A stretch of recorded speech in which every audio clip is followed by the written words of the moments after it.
go to this school because of that. Whatever information they get it's taught by us. Yeah. And so, yeah, imagine a world where like, who cares? Where it's whatever, we just have that innate trust that wherever our children end up, they will just shine.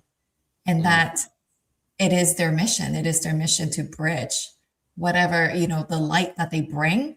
They're here precisely to be that bridge, to bring the new into whatever environment that they end up in. Yes. Yes. Exactly. And then today we have an amazing roster as well. So we have Rob Gauthier coming up pretty soon. But I think what will be great is for you to reaffirm the mission of this conference. For those who didn't tune in yesterday and those who want to hear it again. Yeah, just what is the journey and the mission of what we're all gathering for? Yeah, we're here for the Star Children. And I'm not just speaking about the Star Children that are physically here today.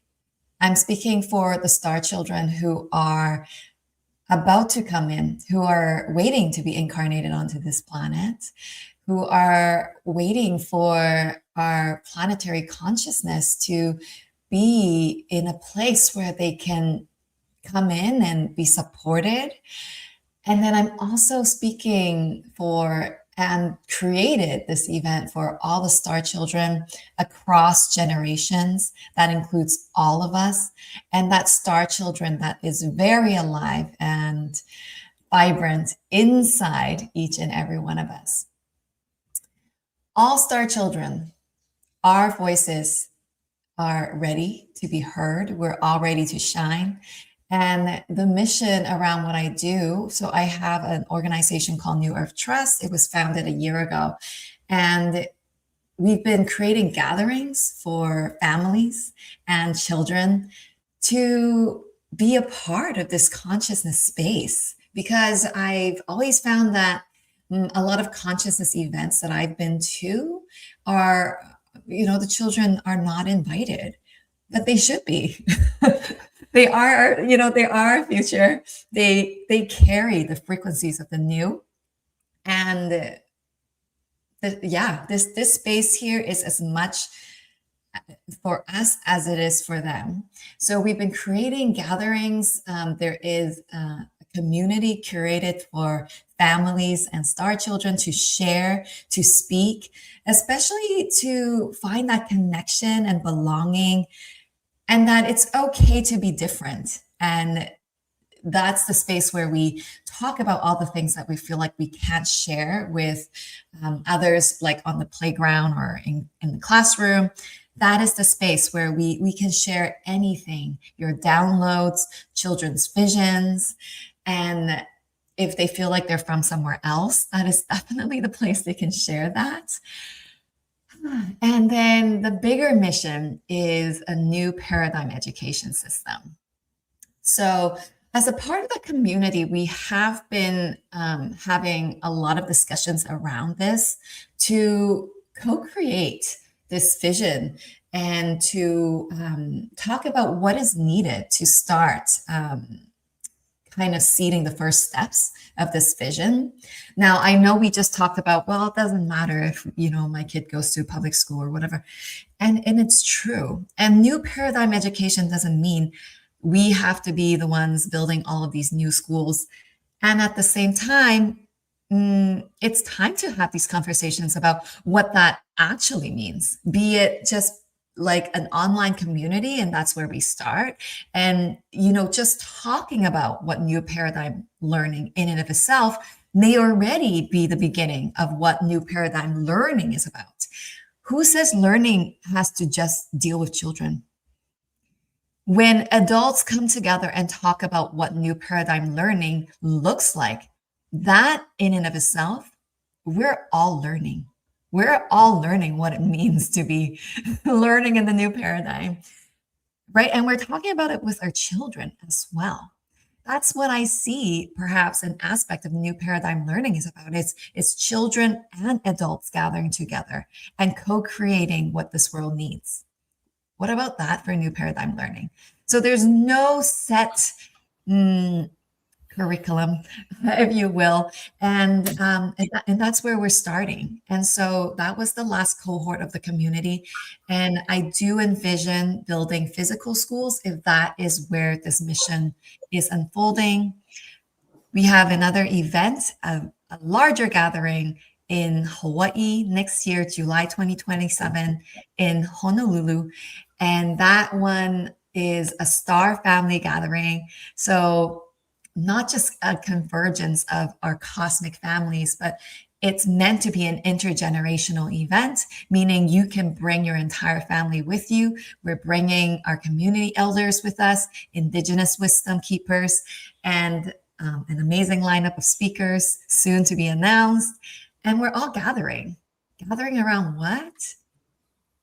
Gathering around this theme of a village, that a place where we all belong. It doesn't matter our biological age, we all belong.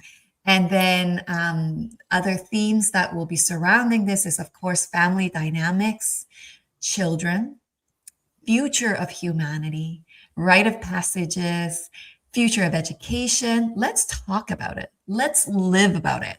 Right. The way I see this conference is like we're a living template of what new education feels like and looks like. Let's test it out. Let's try it on. Who knows what that's supposed to be? Yeah, well, I love what you're saying about this. Was starting the conversation, and and you've been having this conversation for a few years now, and I've seen how it's just becoming more and more solidified, and realizing how to like start implementing these things, and also, as we have a comment here from Vishna saying, the whole school curriculum needs change sooner than later. And so what I see with this, and we keep the momentum going, is it's going to be a rapid shift from conversation to practicality. And when more and more people come together, we do these live events as well. And then we start having conversation. These are my ideas. These are my ideas. And that's like, okay, well, how do we start implementing these ideas into society? And also really thinking about what JJ said, like, how do we not exclude and isolate? That one is really a challenging one to look at, because on some level, there are going to be people that hold on to the old ways, and there's going to be people that create a new one. And when we're creating the new one, there's a way to not do it in a way that it's in a bubble, like in an intentional community hidden behind like a forest. You know what I'm saying? Where there are different types of platforms, media, social media, to also get this awareness out there, right? Yeah. But as you shared, this is just the beginning, and I'd invite everybody out there who's tuning in, because this is a very niche event within the grand scheme of consciousness, right? Going through this one.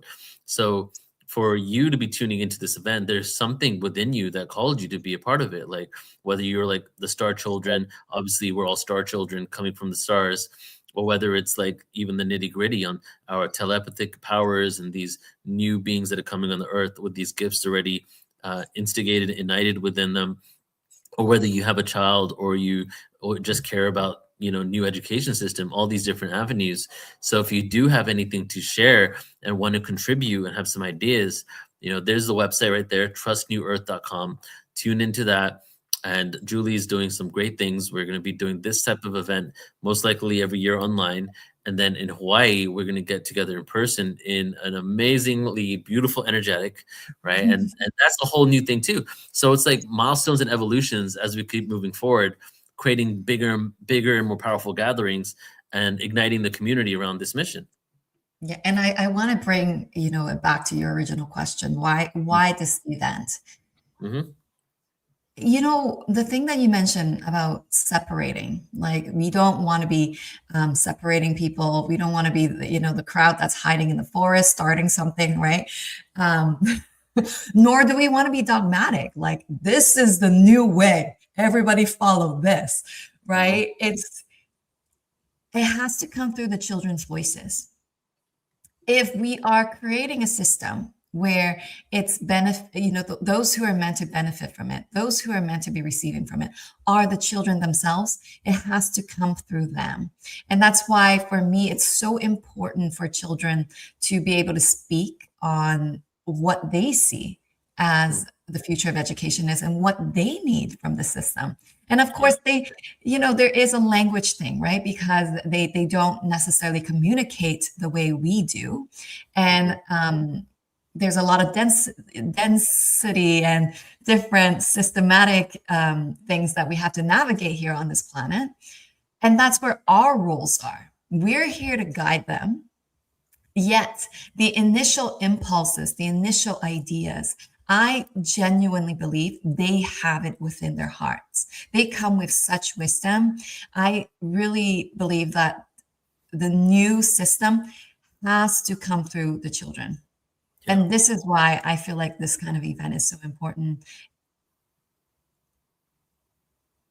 Yeah, I agree with you. And that's why you do the roundtables. That's why you involve the children. That's why we had a conversation in the beginning yesterday for it. We're going to co-create this together, right? Yeah. So last year we had a New Earth Children roundtable where the children literally sat around a couch and talked about the future of education. And that was the beginning of it.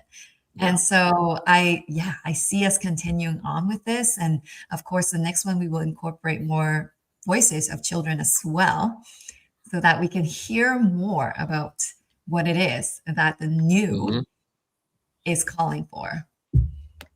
Yeah. And I saw some clips of that too. Some of the questions that you asked the children and their answers, it was very profound. I remember even commenting like how prolific answers were, So maybe we can share a little bit of that at the end of today. I would love to share the children's voices again. Let's do it. All right, so for today, so Julie, the video that Rob sent me today is almost downloaded, so I can play that, and then we can just launch the interview with you and him later, if you want to do that. Yeah. Okay. And so this is who we got lined up for you today, everybody, and welcome to everybody who just joined us in the last few minutes. This is the Star Children Summit Day 2. Day 1 was epic, extremely vulnerable. A lot of emotions are flowing for sure. And just go ahead and say hi in the chat room. Let's start out with some energy. Hello, how are you guys? Where are you from? Where are you tuning in from? How are you feeling today? Your intentions, whatever you want to do, just contribute some energy in here as we do this as a collective, rather than everybody here speaking and you just listening. Let's get some engagement and, comment as well along the way. We're going to read your comments out. We'll throw them up on screen and we'll have some fun together. Okay. Yay! So let's get into our first speaker for today. Do you want to introduce Rob? Oh, I would love to.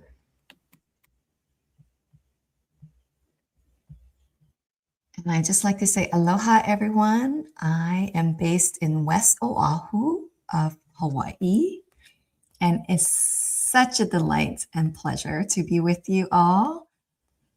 Now, our first speaker of today, Rob Gauthier, he was born in the 1980s, and in 2007, he went to a spiritualism church. He went there because he decided to get his life back on track. And he was looking into the dark for too long. Now, this was the only place in the area where he felt like he could express his beliefs openly and meditate and be taught by great psychics. As a child, he was blessed with psychic abilities. And he started learning from great psychics and he learned many great things, including experiences as a child were not just figments of his imagination. And when he thought he met his grandmother for the first time when he was 9, after she's been dead for over 20 years, he was actually right. And it all started making sense to him. So he continued on his journey to learn more meditations. And after years of working with those abilities, he became really dedicated and he met Treb. And Treb is the light being that he channels.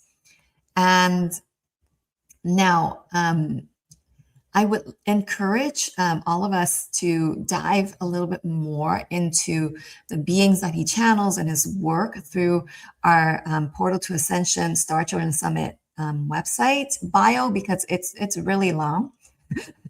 But I'm going to just sum it up. And through his journey, he's been privy to many galactic light beings communications, such as Aridiv, Ancient Palladian, Metatron, and many more. And he has a book, Galactic Humans, a book about 12 races of humanoids in the galaxy.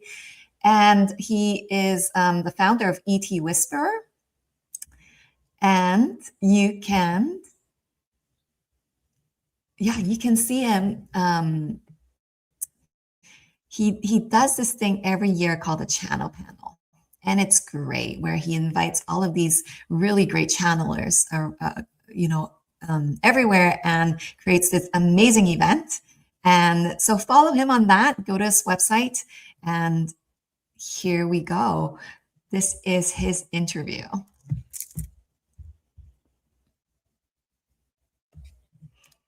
Neil, I'm not sure if I can hear you.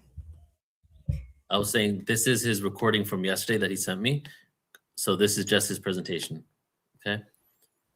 And then we can play his interview another time or send it to everybody. Yeah. Here we go, everybody. Rob Gauthier. Hey everybody, this is Rob Gauthier here. As you can see, I'm not in my normal home. I'm actually traveling in near Glastonbury right now for Neil's conference, Portal to Ascension Glastonbury event. So I'm very excited, but I do apologize about the background and not having my perfect equipment on to make it a little nicer, but I think this is great. So let's talk about the most important thing, and that's the energy behind children, the star children, the cosmic connection to children, especially the new wave of children who are coming in to Earth right now. It's an important aspect. It's a certain thing that we have to deal with in our community and our connected collective consciousness in general. But a lot of souls, as you know, come into Earth now on a galactic format, and they're doing it as souls who are coming here very advanced and coming to connect with humans and help the culture of Earth start being ready for contact, for growth, for development, all the things that are very important for our Earth to go through right now. And as all of you kind of know, we're going through this really exciting shift and change, and it doesn't feel great sometimes because the world seems a bit chaotic. But these things have been talked about by teachers, by seekers, by channelers, by many people for hundreds, if not thousands of years. This part of our Earth consciousness is so that we have the ability to connect with a different, shifting, changing Earth. We always run in cycles. And this cycle of Earth is to develop a world-connected consciousness and to connect with people in a different way, a better way. And we have all these systems that we've been dealing with for thousands of years that are suppressive, that aren't great. And those systems keep people in a box. They keep people without their own power. They keep people separate from each other. And the division, chaos, all those things that these types of systems bring, we're seeing those finally starting to break down. Now, they've always been in a decaying state in the last, probably 10 years or so, but it's also been a very important part to remember why that's happening. Now, the reason that these things happen on a larger scale is that new systems that create abundance for people, and I'm not talking about money, I'm talking about the ability to have what you want, to do what you need, to connect how you want to connect with people. And, people in this community, I feel, are very intricate and understanding about that. A lot of good energy is placed towards manifesting the things that you want, learning how to navigate your emotions, your mental state, your consciousness. But the new world is something where we're taught this from a young age. We're able to express ourselves. We're able to connect with nature, or, the right thing. It's like the new earth. And I don't like using that term sometimes because I know it's kind of a catchy phrase that people use. in this community, and it doesn't sit well for everyone, but it is a new, better version of this earth. The human earth with multitudes of consciousnesses from different planetary energies who come here to incarnate, but even talking about culturally around the world, there's so many different cultures, ideologies, and all of them have their place, and they're beautiful. And these systems that kind of have gotten some more negative energy into these systems have used those systems to kind of keep everyone in. And these new souls that come along are amazing souls that are going to teach us in so many ways. So I want to preface first with my own sharing a little bit. The reason that I was invited is because I'm a channeler, and I've connected with star children, rainbow children. All of these ideas have been very pertinent in my field and through my channeling. But also, I have 2 children with special needs, and both of those kids are very highly developed souls. And when they come to Earth and they're experiencing things, they're giving us the opportunity to learn so much from them. So I'll share a little story about my kids. My son, he was born when I was 19, and I wasn't the same person at 19. None of us really are, but it was an extreme, drastic difference. I was not a very nice person. I got into a lot of trouble, eventually going through drug addictions. And my son is who taught me how to love beyond myself, right? I think people who are parents, there's a lot of energy there where you understand that you're capable of loving other people. I love my mom, I love my dad, I love my sisters, my friends, a romantic partner, a husband, wife, girlfriend, boyfriend, partner in general. And yes, those are powerful, and yes, you feel connected to them more. But in most of the circumstances, when it comes to what's best for you or what's best for everyone, the choice is pretty easy. It's like, oh, I'm going to do this for myself because this is what I need for myself. And my son taught me how to love beyond a selfish version of love. And I'm not saying loving yourself is selfish. I mean, that's something we all have to work on, and that we all need to implement more of in our lives. If we're caretakers, especially, caring for kids with special needs is something I have to deal with a lot. Self-care and things like that. The weight that I have, the overweight problem, is a problem of eating for comfort, things like that. So it's a never-ending journey. But my point is, through this connection to him, I taught myself, or he taught me, more accurately, he taught me how to go beyond that and how to love and how to connect. So the energy that he shared with me was something that came in a long stint, and it's still ever evolving. Right now he's 26 years old, 27 years old, and he still teaches me every day. So cerebral palsy is a brain damage. This happened during the birthing process. He ended up losing oxygen, causing brain damage. So at 26, he's not able to walk, talk, communicate verbally or non-verbally. He can only communicate with noises, and as a parent, you understand your child. And when you're intuitive, it helps you understand even deeper what they need. But for all intents and purposes, I had no way to communicate with this little guy. This person who I fell in love with the moment I met him, which was unheard of, I think in that age group, and sorry, I just got a shower, so I'm a little itching. People in the age group who are younger, they can look at someone they see as beautiful, a man or a woman, and say, whoa, I'm in love with them. But, it's a hormonal thing. A lot of the time, the energy of connection between two people can be real. And maybe if you're wise enough at that age, which most of us weren't, I think most of us took a while to understand the spiritual concepts. You're just like, oh, I like this person, and that feels good. But this person I fell in love with, like, instantly, who owned my heart, who I felt like I would go through a million miles of fire to save them, protect them, help them, be a part of their life. I had no way to communicate. I couldn't talk to him. I talked to him all the time. He couldn't talk back. He couldn't share his ideas. So it was a very difficult time. And throughout the years, learning that he couldn't communicate and what his life looked like, the doctors had said, hey, you're not going to be able to probably have him in your life past teenage years. Like most people with this severe of a problem, they die before they're teenagers. 27 years old, he's still kicking. We've had a lot of scares in between, but he's still doing his thing. And part of that is being loved, and part of that is connecting. But also, as we know, every soul has a desired journey that they need to have, and for him, this was it. Fast forward a couple decades, I spaced out my two children quite well. My daughter, and she was born in 2019, so she's 7 years old right now, and she was born, for lack of a better term, quite normally. She was fine. All of her things looked healthy. She did pretty well. I mean, there was a little bit of problems. Her mom had a rough pregnancy and things, but for the most part, the first few months, it was like, oh, everything's fine.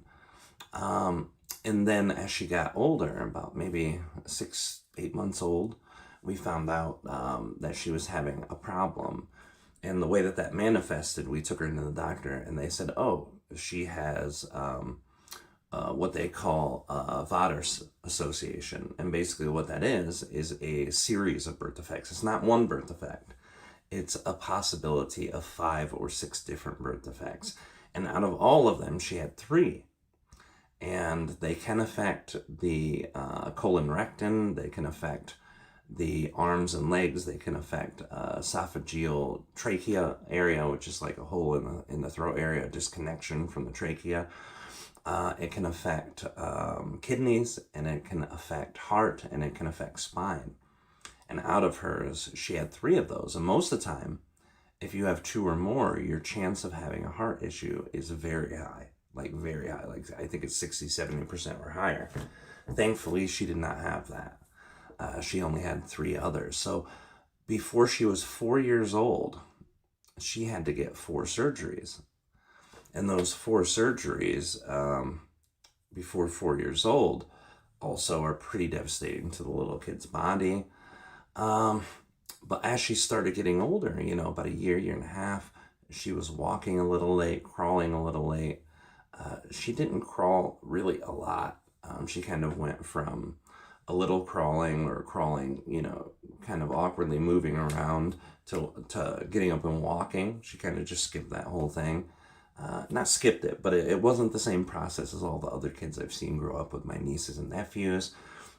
My job before I was a channeler, as a full-time babysitter for 6 kids. So I watched kids develop, and I noticed she was like behind. So I was like, okay, that's one thing. And there was not babbling or any types of communication.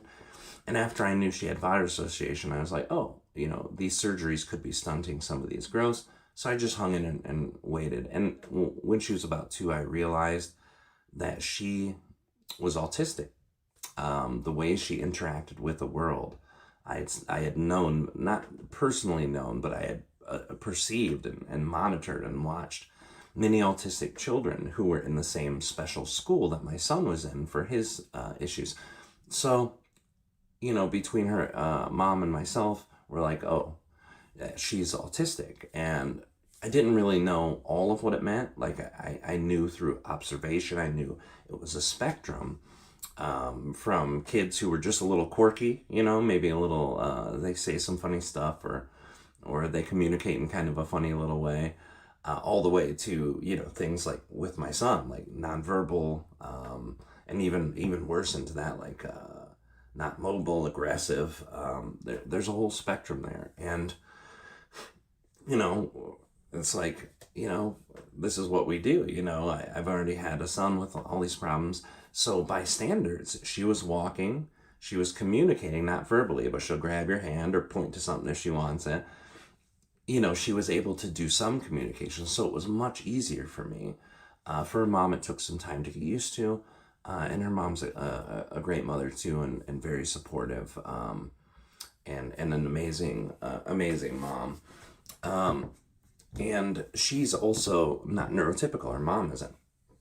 she also has a lot of the types of I wouldn't say problems, but kind of issues in developing connections with people, or communicating desired wants and needs. A lot of things that people who are autistic have. So through this journey, she found out a lot about her own journey. Um, and then, we're at the now, but she had taught me a whole different thing. With my son and his things, it was at such a severity. Every time I tried to talk to my guides about it, because I do channeling, that's why I'm in this world, is channeling. I would do channeling. None of my guides, they're like, no, his soul wants to have his experience in a physical body with emotion, lots of reasons why. And they said he doesn't want to communicate like through psychics. He doesn't want to do any of that. He just wants to experience himself in the body in an emotional state, and that be the main thing. Like not no mental state, but not an emphasis on mental state, just the emotional part. And it was important, to learn that early. When I first started channeling, I had no reference to any of this, and my son was already probably 7 or 8 when I started my spiritual journey, and started learning meditation. Then when I met Treb was probably around 2008. So he was about 9 at that point. And then I was able to, learn from my son throughout that time. But after I met Treb, he's like, he doesn't want to do that in communication. My daughter, the exact opposite. That's how she communicates with us, intuitively, not through guides. Like, there's no guides that I need to connect with her. And even some of the ones I've asked, they're like, yeah, she's already connecting that way with you guys intuitively. And this is something that I do want to talk about as it relates to this entire topic, the greater topic about star children. But, the connection with her was very strong. Her mom had a super strong during the pregnancy. She had even gotten the word autism while she was in one of her meditation states. And she's like, oh, no, that's just me trying to freak myself out, during the pregnancy. And then later on we found out we also had her name from consciousness. Like, her mom heard the name, said it to me, and I was instantly like, yes, that's her name, So she was doing all this connection. I had a dream about her. Because we thought it was going to be a boy. We felt very strongly a masculine energy, so we both assumed it was a boy. And then she showed me in the dream state that it was a girl, and I was like, oh, this might be a girl. So we kind of connected throughout the whole idea of this, but she's always been communicating, and since she's come, it's even stronger. She also has her own personality. She's a very tough little girl. And in the typical autistic fashion, there's a lot of cat-like behavior with their like, hey, I'm not going to give you affection until I want to. But she's also very affectionate. I know some people with autism, even the touch or hugs can be very overwhelming for them, so it's not something they can do. But she does, and that's really amazing. We kind of grown with her and developed that. And I realized my son was to teach me that I can love more people. My daughter taught me to reintegrate all parts of myself, because at that time I had been in the spiritual community, and I kind of ran away from that dark side of myself from the past, the part of me that didn't love the things that I had done in my past or my behaviors. So I was very ashamed of that in a lot of ways, and I judged myself a lot in a lot of ways. And the experience that I had with her is learning to reintegrate that. We had her during the time it was COVID, so the world was kind of going crazy, and I was keeping an eye on the world for the first time in years. Like, normally, no news, no social media. I mean, I'm on social media, but I don't go there to learn things about what's going on in the world. I kind of felt like, I'm in my safe little bubble here, so that I don't have to deal with these things, so I can kind of bring this energy together.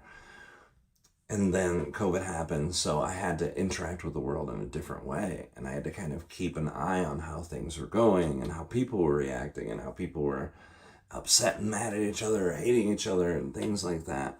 So it brought me back to that center place where I could reintegrate all those things that I understood from the past, the way that I used to be, and give some forgiveness, to being able to actually work in the same sense and connect with people more directly. So I'm going to take a drink real quick here, wet my whistle, and then I want to talk to you kind of about the best way that we can support these types of kids, because parenting in general is not easy. It's one of the more difficult things for most people. It can be the best thing, but also the most time intensive, the most energetically difficult, and the most consuming aspect of life in a lot of people's lives. So I want to talk a little bit, from what my guides have shared about their perspective and how we can help these kids. Give me one sec, guys. Sorry.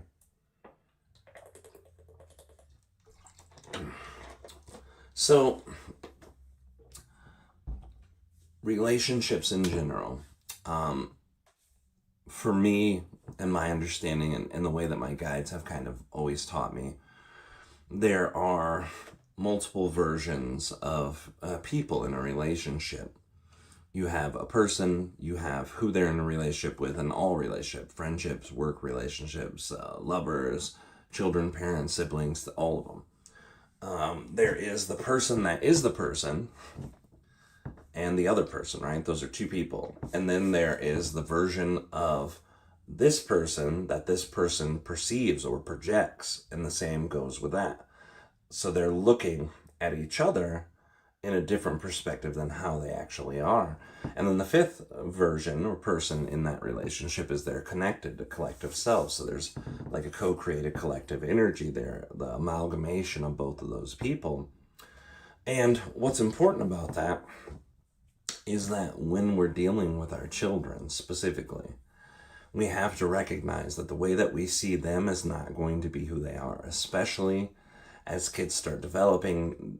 Kids always have their own personality, but they really grow into themselves at and around the times between like 5 and 8, and then again in their early teens, and then again in their late teens. So there's always like an evolution there. But we also have to understand that that evolution is going to continue to change till they find who they really are. I'm 40, it's 2026, I'm 46 right now, and I'm still finding more about myself all the time. So I know it's a long journey. It takes a long time. There's a lot of energy there. But, supporting them to help them find out who they are as early as they can, without putting our own things into it. And this is something I see more and more. A lot of kids want to make their parents happy. A lot of kids want to appease their parents. So sometimes they'll do and say and experience things that the kids aren't really interested in. They do it because their parents are passionate about it, or on the opposite effect, the parents are angry. If you think this way or feel this way or do this way, that's not right. People who do that are horrible or bad. These judgments are the first level. We can love our kids, and our first job is to protect them. At least from me and my own experience, from a masculine perspective, it's to protect them from the world, and that includes dangers, physical, emotional, spiritual, however you want to see it. But also, you can't live your kid's life. So at the first layer of trying to work in to protect them, you have to be able to give the love to them so that they don't feel like they're neglected. They don't feel disconnected from you. As a parent, you want yourself to be the safest place for that child to reflect the world. And it's hard for everyone to learn how to reflect their own world. It's hard to perceive the world through light of anyone else, but we have to be there to be that safe reflection for them. If they come to us and they have this very difficult life struggle, and we get mad at them, or we're like, oh yeah, just, this is how I feel and think about it, they may feel judged, or we may be sending them off into a path that's not good for them. So the first part of our job is safety, but the most important thing to remember, the first thing to remember, is that these beings are sovereign entities. They are 100% their own consciousness who came to earth for their own reason, and they need to experience life the way that they need to. So our job to protect them is a difficult one, because where's that line? What can we do to help keep them and guide them and protect them, but also not break past that part of free will, to step on the soul's toes in any way, shape, or form, or at least minimally, right? It's impossible to not step on the human part of their toes, right? The part of their toes that's like, oh, I don't want to eat broccoli for dinner, but, hey, you got to eat something healthy and something good. You know what I mean? As a job of the parent to protect him. Sometimes it's going to butt up against free will of that personality self, of the actual child self. But when it comes to the soul aspect, stepping on a soul's toes is a little different. And, synchronicity occurs, and people choose their parents, and they go into that experience incarnating, knowing what they're in for. So that's the other part, trusting yourself, as the connection while you're trying to protect your child and work with them, but also trying to observe their free will. There's going to be that part too of trusting your own self.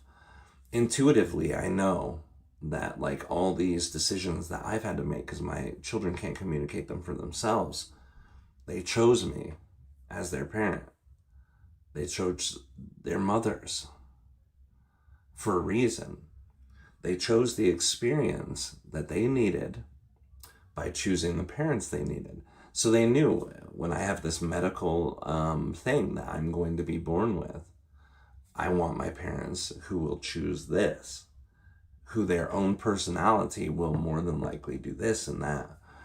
And I know this is another aspect where it's very difficult when we talk about free will. Some people are like, free will reigns supreme. Others are like, it's only destiny. But it's a mixture. As souls, we're much wiser than we are in our bodies.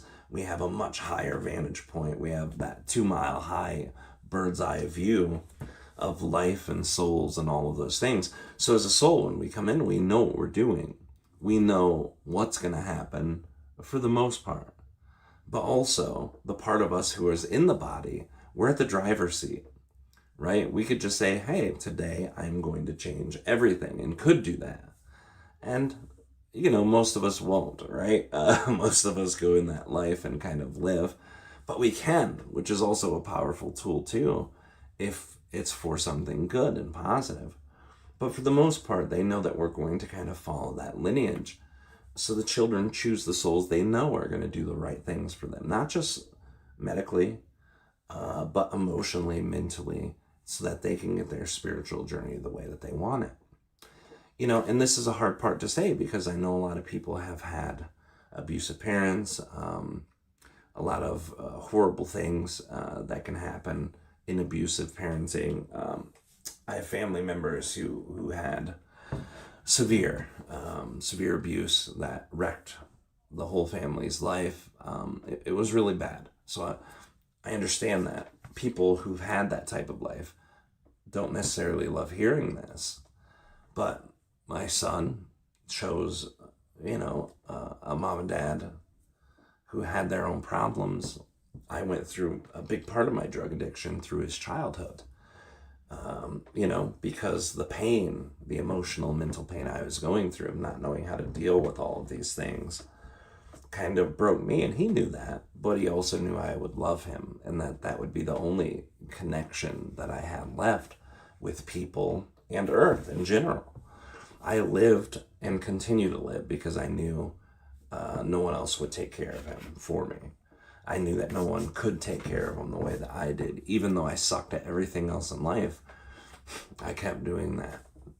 And take another drink. Sorry, guys. As we're in Glastonbury, I'm doing another thing with one of my buddies, and we were walking all day yesterday up to the tour and all of that. So, yeah, it's been... I need my hydration for sure.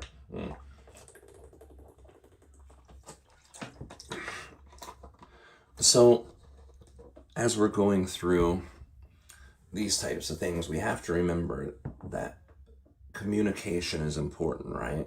Transparency is important.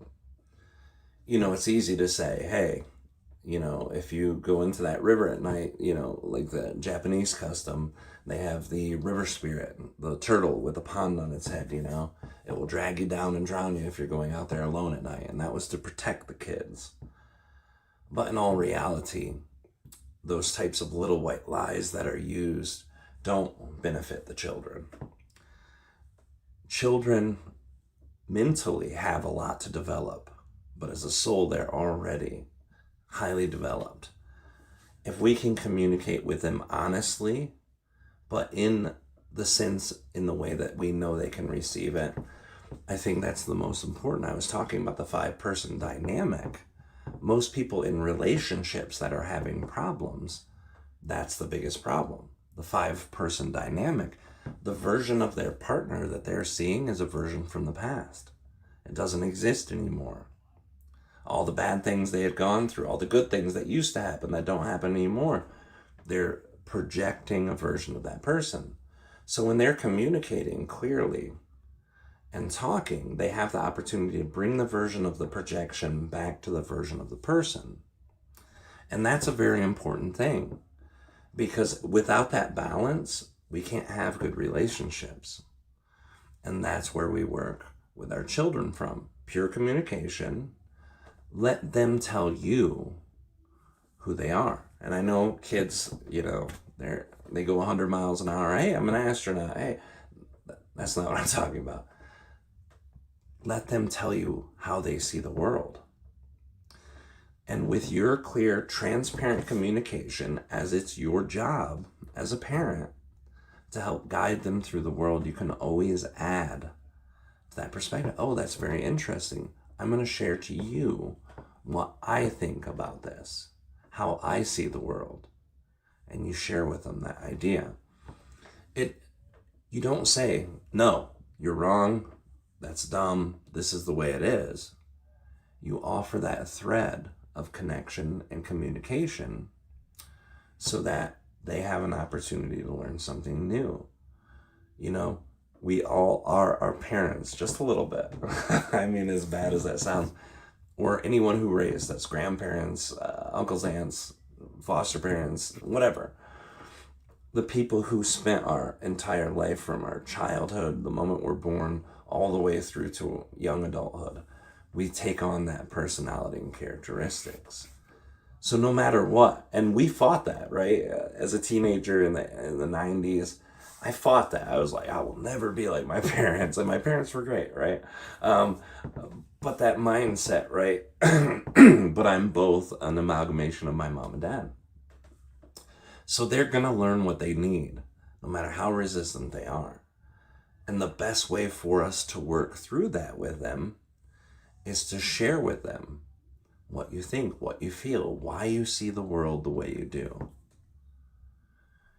And not all kids are going to be super curious. Not all of the kids will be like, oh, that's interesting. Why do you think that way? They don't have the curiosity gene of what makes people tick. Some people are just nature fanatics. Some people are artistic. Some people just want to go out and have a 9-to-5 job and watch football, and that's great.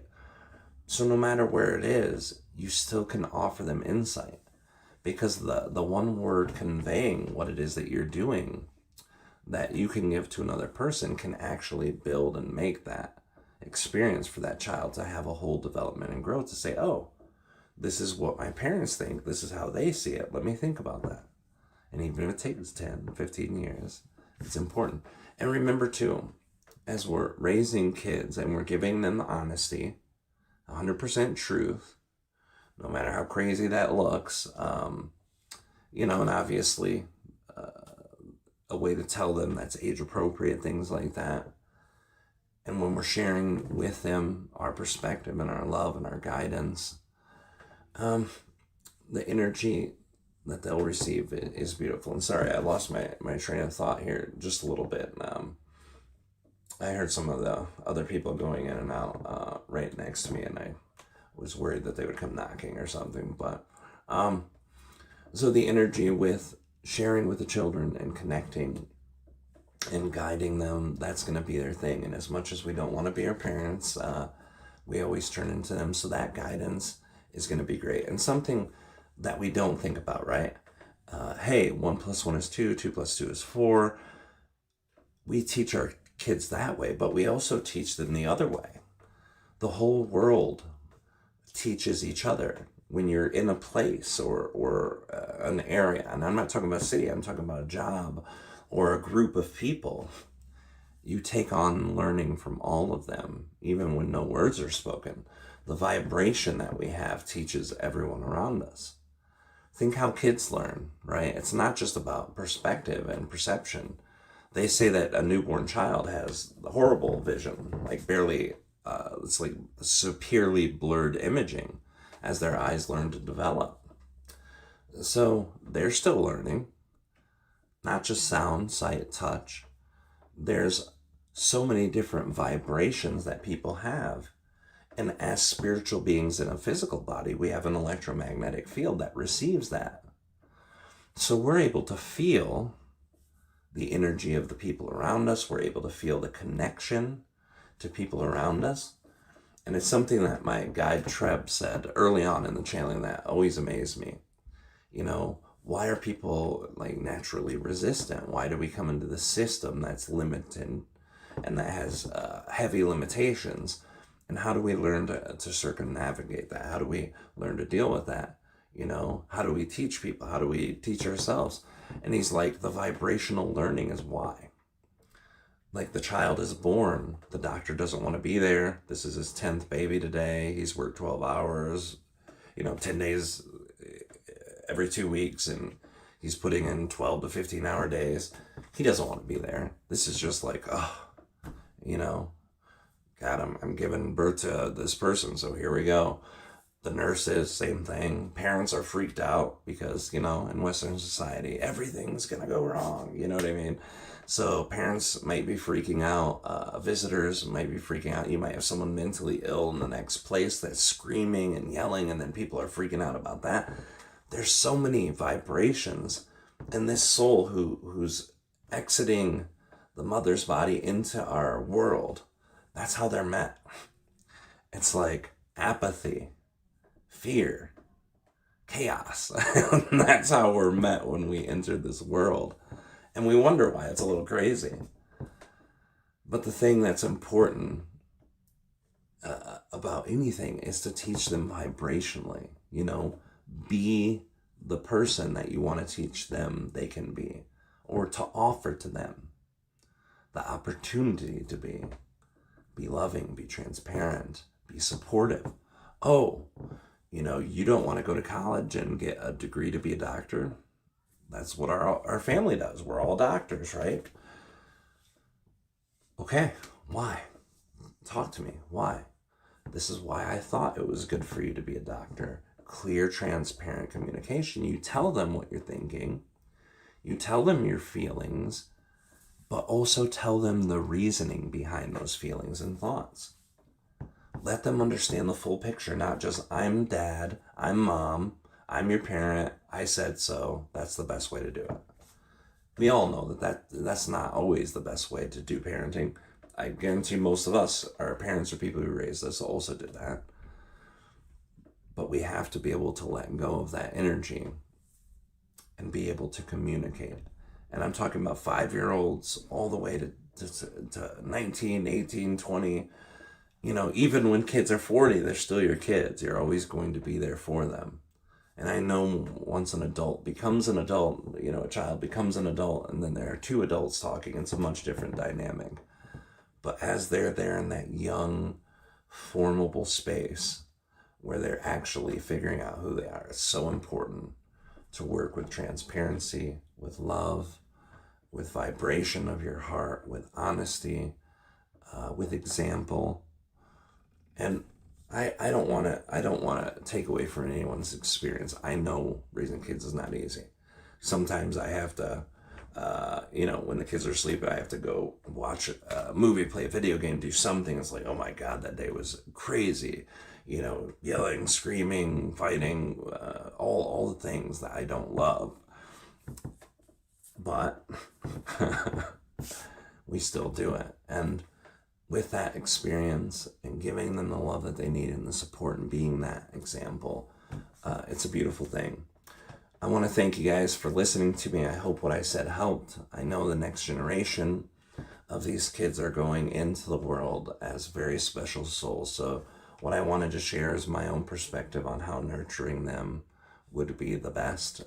And when we nurture these kids, these next level kids who are coming in, it will impact the world tremendously. That love that you teach them, the patience, the curiosity, being curious about the world and people, that will be spread throughout all of the children. I love that. Love you guys. Thank you so much. I appreciate you, Neil, for having me on. I appreciate all of you who have attended. And thanks for listening. It's Rob Gauthier, and you can find me at etwhisperer.com or thechannelpanel.com. Channelpanel.com. Thank you guys. Love you.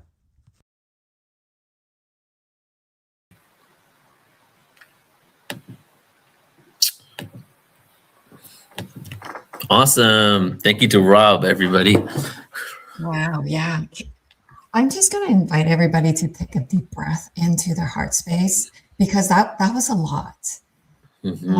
Starting from his journey as a father. And I know Rob doesn't talk about his fatherhood a lot, but wow, Exactly. how meaningful and powerful was that sharing? It was from his heart, his experiences. It's not an easy journey, clearly. And I remember talking to Rob for the first time about his fatherhood journey. And I of course, I just start bawling my eyes out. And I feel that he is expressing what each one of us as parents, and even people who care deeply about children, that unconditional love, that we're willing to do so much to protect, to be there, to do whatever it takes to ensure that they grow into what they're meant to be. So just deep breath into the heart space. Let that go. There were some real gems in what he shared with us.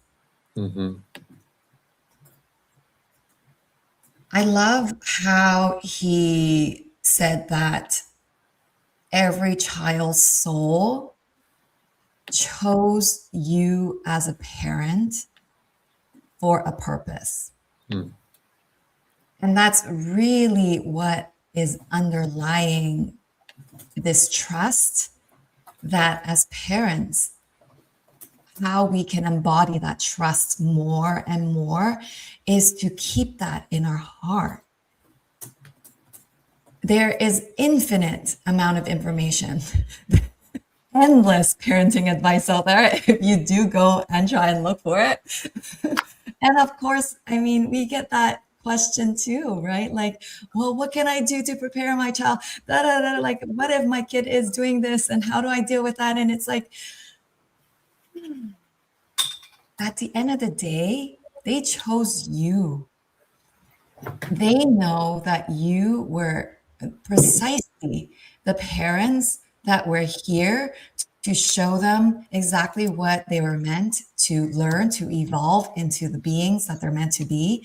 And at the same time, they were precisely the children that chose to be your children so they can show you what being that you are meant to evolve to be. Yeah. I'm curious to know if they chose you and if they knew what they were getting into when they came to Earth.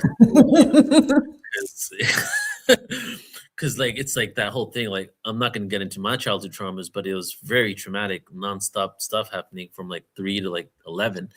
And but then I also realized that, you know, I chose my parents, and we choose traumas because you have the opportunity to become a master of your deepest wounds, right? And it's like, do you choose to become a master of it and learn the lesson, or do you fall deeper into it? So I would think maybe the answer is yes, that they come here with a knowing of what the challenges are going to be by choosing specific people in their life. Yeah. And isn't that with all relationships? They're here to mirror to True. us what we need. Yeah, And it's all about how we alchemize it, right? Like, I mean, my childhood was no roses and unicorns. And here we are. We're both Nice. hosting the Star Children Summit. Yeah. It's interesting because as we shared yesterday, there was like a, and some people had mentioned, like, when I said, why are you here? They said, I'm here for my inner child, right? And there was like an inner child healing. I'm feeling like I'm getting it from this. It's kind of like a workshop, really, bringing these things to the surface, having realizations, revelations. And it's so cool because a lot of what we're sharing here, even though we talk about Star Children in specific, it really goes into the collective, and then the whole dynamic we have with our parents and the lessons and traumas we have, and how so many people have mommy and daddy wounds, right? And it's projected out into the world. It is the essence of the archetypal essence of creation. And that goes back to the two main things that Rob said he learned from his kids. First was unconditional love, and the second was what? Integration. It was integrating all of his past, with drugs and he said the dark parts of himself. And I see exactly the same thing with my kid. It's looking at myself and right, like it's you can't express that unconditional love to somebody else unless you do that to yourself first. Yeah. Yeah. So I know we have to jump onto Vivian real quick, but I'll just share this with you. I heard an interview recently where somebody who loved their child so much said he has met people that don't love their children that much, and he had not even imagined how somebody could not love their own child that much, or how they could treat their child in a way that don't love them. And the other person said back to them, you never know what somebody went through. Okay. Oh, absolutely. And now you just spoke about, if you can't love yourself deeply enough or allow the child to be a catalyst to find a deeper love for yourself, then maybe that it is quite the cliche that we say almost too often. It's like you can't love yourself, you can't love others as much as you love yourself, right? So when it comes to your child, like, you have to really figure out, like, what parts of you don't you love? And my parents loved me, but there was a lot of places that didn't show love. And it was things that they weren't, my dad, for example, wasn't happy with himself.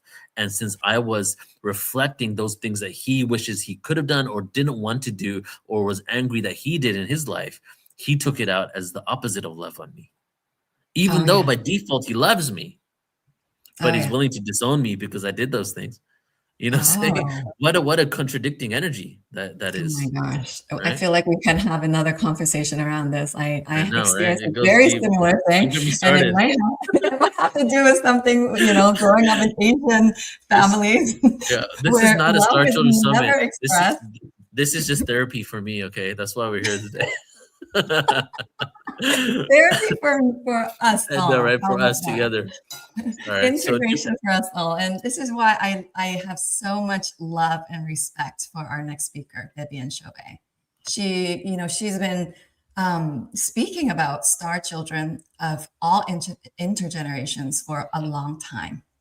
And of course, being a Star Child herself, she knows deeply what that means. And beyond just being a Star Child, she is an Arcturian hybrid, fully lived in. So she's in contact with her Arcturian team at all times.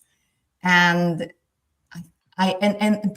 also beyond, the mirroring of the human relationship dynamics, what I feel she also brings in is this mirroring of our star ancestry. So I know she's going to dive a little bit into that. Let's bring her on. Let's do it. Hey, Vivian. Hello, Julie. Hello, Neil. Thank you so much, both of you, for bringing me on. And Julie, I was listening. Thank you, Neil, as always. Of course, we support each other. And Julie, I want to acknowledge everything you said. And it just really warms my heart. Thank you for seeing me as I am. And I want to share really quickly that recently, a beautiful gentleman online who's listening to my meditation and other things I offer just on my YouTube channel, made a comment. He said, Vivian, you are an Arcturian, but you are the mother of light.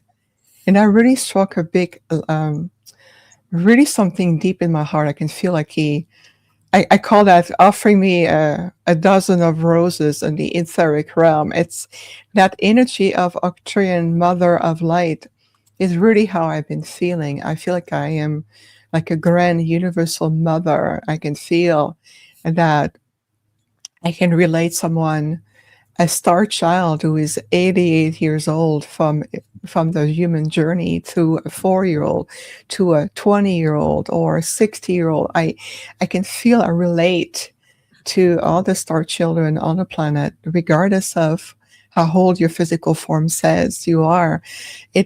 There is this motherly energy in me. And so when I came back to the planet, along the way, I started to realize what my journey was.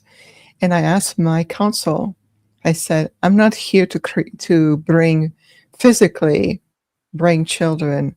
And they said, dear one, you have millions to attend to. You have your hands full. You don't need any more.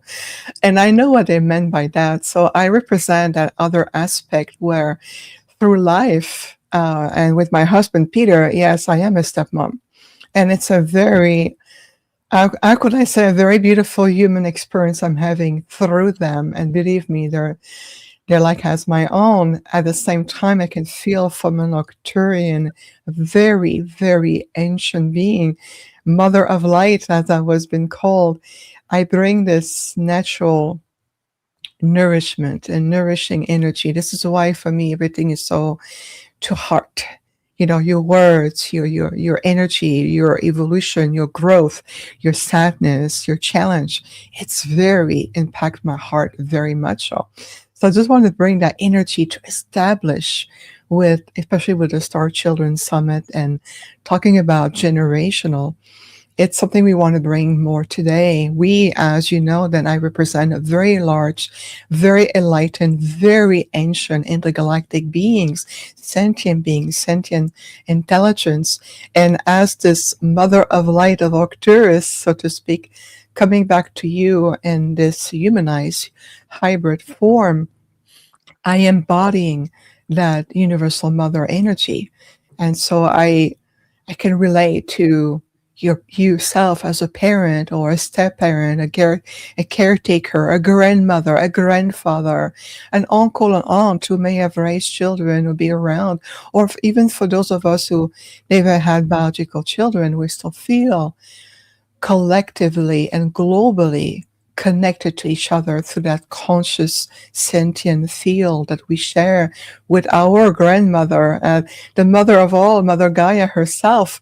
So it's really an intricate and yet beautiful multi-layered way to feel that you are the child of Mother Gaia as you're the child of the stars. At the same time, you come and play the role of the child, the parent, the caretaker, the spiritual leaders, the guardians, and we embodying all these roles if that resonate with you.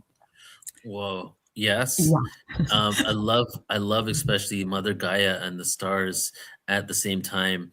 I had a regression a few years ago where I saw the dragon realm and I went into Earth and I literally saw that the Earth had a translucent wormhole inside that was birthing souls, that the Earth is quite literally birthing our soul, and doesn't come from the stars because it's like that's the reflection. It actually comes from the Earth, and we are the seeds of it, and then we get deposited into a mother, and the soul getting deposited in the mother then gives you the physical form for the soul to come out. And exactly. To me, I realized Mother Earth is not just a saying, it's quite literal. No, it really is. Would you give me 30 seconds? Speaking of a mother, I'm the mother of a Bengal girl and she's screaming at my door. So Mama Bear has to answer the call. Yes, a while. Did you say a gorilla or is that the name of the dog? No, that's her feline. I am a cat mama too. And I know even during a live event, in my girl calls, I'm like, oh, my heart is being pulled. But yeah. It's wonderfully deep and rich what you just mentioned, Neil, in terms of this, I'm a wormhole or conscious interdimensional portal coming in. When the soul re-enter, or a fractal of a soul come in and initiate an incarnation, will choose a genetic lineages, will choose a cultural background, will choose a region through the body of Mother Gaia to come back to. So the soul understand the multi-layer and the multi-generational and multi-dimensional impact of what the souls come to experience. So we're start to re-identify that as we are bringing children back together, whether it's through a new form of more higher consciousness of schooling, teaching, understanding of who they are, it's very important to reestablishing that connection to the planet and why they have chosen to answer the calling of Gaia herself and bring her. And so when we talk about from the stars, is that there's so many beautiful representation or representative or emissaries that represent many enlightened, very intelligent intergalactic groups. So what that means is that we are bringing back also the frequencies of these groups, of these intelligence, that gives the ability and of reflecting into our DNA genetic markers. The thing is that just the human DNA template itself, this architecture of light, memory, encoded information, you carry a very rich tapestry of gene pool and, of course, memories, experiences, challenges, everything that comes with it. So when we talk about children, we from the Octran delegation and I am, we feel that first recognizing the multi-generational connections between all generations of star children or the children of the earth that have returned at different stages of her evolution. Remember, everything is cycles of evolution, right? And we are in a most, I would say, predominant ones right now. Why? Because only you're redefining the history of the future aspect of humanity, but you're also redefining an aspect of the next level of universal evolution. You're affecting thousands and thousands and thousands and countless of other homeworlds. The universal fabric itself, there's a redesign that is taking place right now.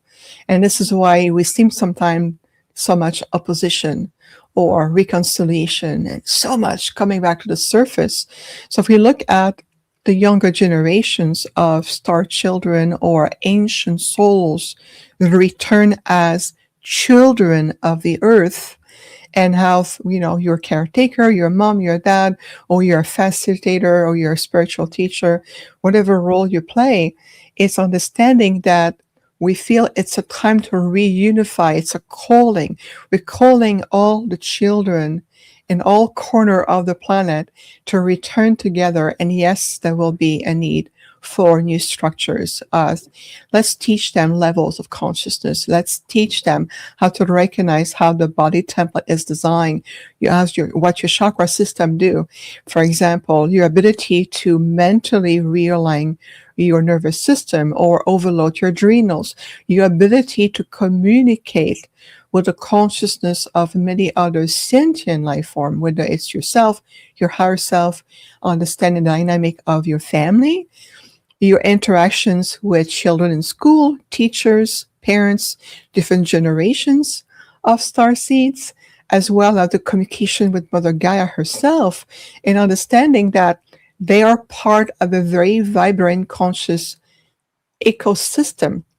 And yes, I know, they're telling me from a human perspective, the children to understand that no matter what imprints they have received from either genetically, they carry in their DNA, through behavioral patterns, whether it's projected from mother, father, influence of people in their family, their tribes, the cultural background, whether it's school, whether it's other children, it's understanding that we have to allow them to understand who they are versus the personality self that are fabricated based on that theta state. They're so open, absorbing, and being able to redefine who they are. And the thing about I would say, let's say from teenager all the way down to even your son, Julie, your 4-year-old, who is so beautiful and adorable. The challenge that they have is that they may be coming in with completely veil dissipated. Maybe they may coming in with a stronger sense of the higher self, their purposes, their past life or parallel life memories, or ability, gifts, vision.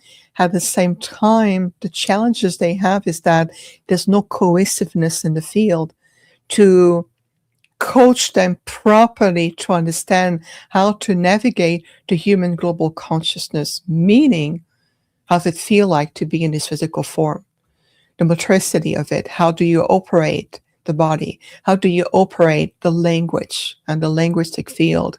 How do you operate into the emotional aspect of the human self? There's so many emotions you're being bombarded with. All these thoughts entering our field. The ability to discern what thought forms belongs to their self, what aspect maybe of soul memory a thought form may re-enter their field, or is it coming up from the bombardment of the non-conscious aspect of humanity, and many other sources that we can go into. But the point I'm making here is to understand who they are, how they came through the field and a rebirth, the birth canal, all of this, the trauma they went through, and understanding that all these personality or traits or accumulated even trauma, emotions, imprint, karma, all of this, and to say, remember that ultimately at a soul level, you came by soul design. It means that your soul blueprint understand that the potential of these challenges, what you've came to overcome and what you've come to implement and become a new embodied realities. So if you look at family unit, the parents who bring the next generation of children, if from their own previous generation to grandparents and the grandparents to great-grandparents, each generations of these star children coming back as earth-based children just pass on the same abiding non-resolved trauma or belief system pattern, for example, around abundance, around your identity, around communications, around ability to fully express yourself, to be able to talk about mom, dad, grandpa, grandma. I see an angel. I see this being that comes from, I don't know, 50,000 lights here from here, and they're here in a light body. Is there a place to having this dialogue that helps to heal the relationship, the multi-generational relationship between all these star children have become grandparents or become parents or become caretakers, who've become adults, and these ability got shut down because the previous generations were told the same thing. So we have to break certain cycles, and that is done to different form of dialogue, consciousness, relationship, breaking also it's called breaking the bondage of karmic energy that is also passing on through teachings or understanding of love. You talk about that, how love is perceived. What is the love expression? I have seen so many times clients of all ages, and I would say some of them even their late 80s, some of their 60s, 70s, 50s, 30s, and even younger. But the same commonality they all have is, well, growing up, I have learned quickly to understand what love was within a context, how it was expressed, and therefore I developed certain ability to compensate. That means your subconscious mind has been super active to create those blocks of understanding and create sub-realities and feed your conscious mind or the 3D logic mind or the personality self. And understanding that if I want to be loved and feel safe and be accepted, I'm going to need to create those conditions in myself. And so these conditions are never understood at a root source for what they are. Then later on, they create the adult that we see. and then they have children, and then the same thing repeat itself. So that multi-generational starseed reconnection is having, think of it as like the Aboriginal tribes, whether it's a Hopi Nation or the Navajo, the Yavapai, or the Mammoths in Colombia. It's allowing a tribal, almost like council of meeting. You sit down with different generations and let the youngest talk about their reality. The grandparents, if they are still there, talk about their reality. The parents, and talk about as a council of tribal energy to see, okay, grandma, in my time, it was forbidden for a woman to do certain things. Or in my time, in a time of war and discrepancy, and we were completely retracted into survival mode, I step into the fight or flight reality. Now, allow me, grandson, granddaughters, or others, to tell you that that energy is no longer required. Let me teach you how. Let me show you why. Let me explain in my embodied reality why I, as another generation of starseed and earth-based children, why I have taught you the way it is, why I feel tough love is the best gift I can give you. But it may have been appropriate in certain generations. In today's world, they have different needs. They have different calling. They have different purposes. They have a different aspect of themselves who came through in a generation that requires different form of support. Are we attentive to that, if that makes sense? Absolutely. Yeah. Well, there's so many different layers that we can dive into. And the first thing I would like to ask is how we spark those conversations at home.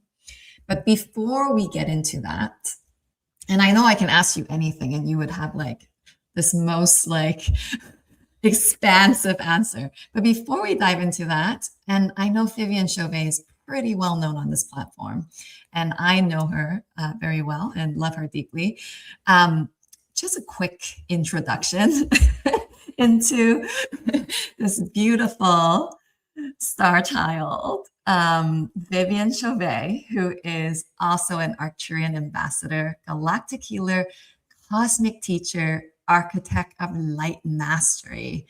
She is definitely one of the leading voices in the global spiritual and ET community, a dominant figure for bridging interdimensional wisdom with grounded human transformation. As an ascended Arcturian being in holographic human form, Vivienne is an ambassador between worlds, guiding humanity's reascension into cosmic sovereignty and higher octaves of light.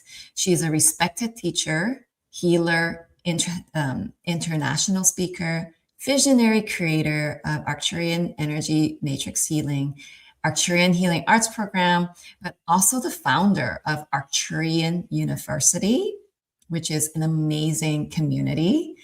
And she offers master levels teachings grounded in galactic intelligence and the sacred frequency of stay in your light. You can check out more of her work through the Arcturian University website, which is just arcturianuniversity.com. So that was a lot. And I'm still integrating like all of the things, right? Like we're talking about intergenerational, and then there's the cosmic, and then we're talking about Mother Gaia and our connection to her, and just bringing it all back home. How about that? Like home as in our physical homes. If we have children, if we have connection to children, how do we start these kinds of communication? Because it really comes down to that. Like if I have a 4-year-old, there's only so much that gets communicated, at least on a verbal level. And I know much communication goes beyond that. But yeah, like where do we start? Where do we initiate this?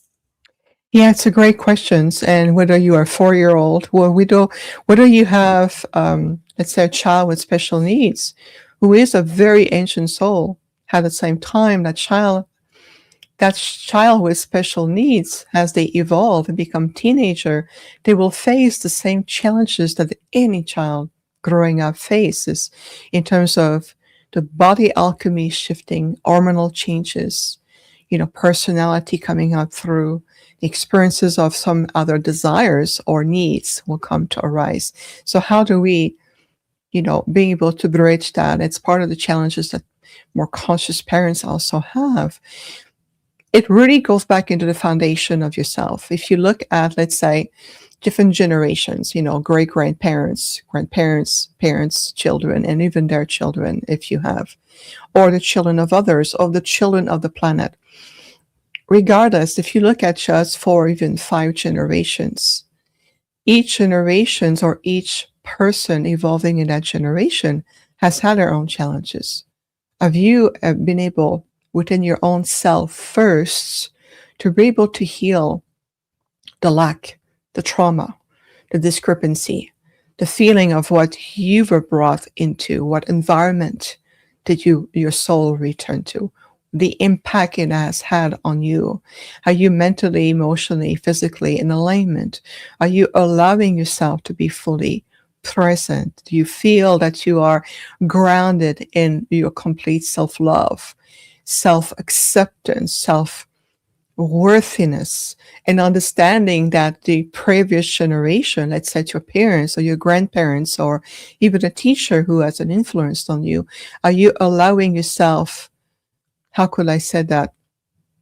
Are you allowing yourself to step into your light and being able to heal the pathway of the trauma within yourself, whether it's the challenges you're facing as a human being? So we feel that at this stage, it's about understanding the needs of each generation and being able to address in the context of where we are today. Like for example, your 4-year-old is facing a generation that is very much pulling through more, technology, AI, artificial world, virtual realities, online, all of this that has a layer that maybe my generation, it was very light to non-existent. It may have been the background, but it was very, very, very much in the background. We had different generational challenges. We were more pulled into, how could I say that, being independent very quickly. We have to learn to grow up fast. We have to learn to be independent. I remember in school, even elementary, kids coming to school with not a necklace, but a key, a chain around their neck, and a key that said, this is the key to my home, and I have to go back home on my own, unlock the key, make myself lunch, and go back to school. I grew up with that kind of reality. Now you would say, well, each generation has their challenges, and at the same time, the potential for huge acceleration. So my generation is a bridge between the generation before and even before them, and the one to you who you are today and the one who's coming too. We are a direct bridge. We're an anchor bridge. So that will be looking at what your generation has brought you. What acceleration of growth, evolution, what has that taught you? Has it helped you to accelerate also some of the maybe unfinished karmic energy that you brought at a soul level? For example, we see a lot of Syrian soul coming back, reincarnating at different generational state, or Lyrans, for example, and their challenge is about adapting into this polarity field. They're very prone to feel like, having anger, resentment, and it's been built up for generations. Or the Syrians to feel the guilt, wearing the world on their shoulders, and how to cope with that emotional outburst, how to cope with so much emotion running because that guilt energy is still at the soul level. And I'm just giving you some general example of it. But if depending on how old your child or your grandchildren are, or those around you, it's called the art of adaptability. If you start to listening, whether it's the child behavior, an energy, a pattern, you start to understand the nonverbal communication aspect of it. Are you emotionally in tune from a higher consciousness, a higher emotional stability, maturity, This is why emotional stability is so important. We need to stabilize ourselves globally in our emotions. For the last 2 years alone, Julie, we have seen a little bit of a change in the overall, all the children on this planet, no matter how old you are in your physical form.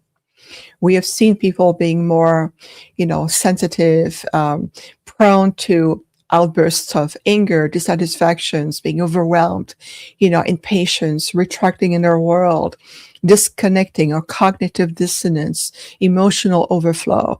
We have started to feel that there's been a little bit of that energy because there's too much bombardment.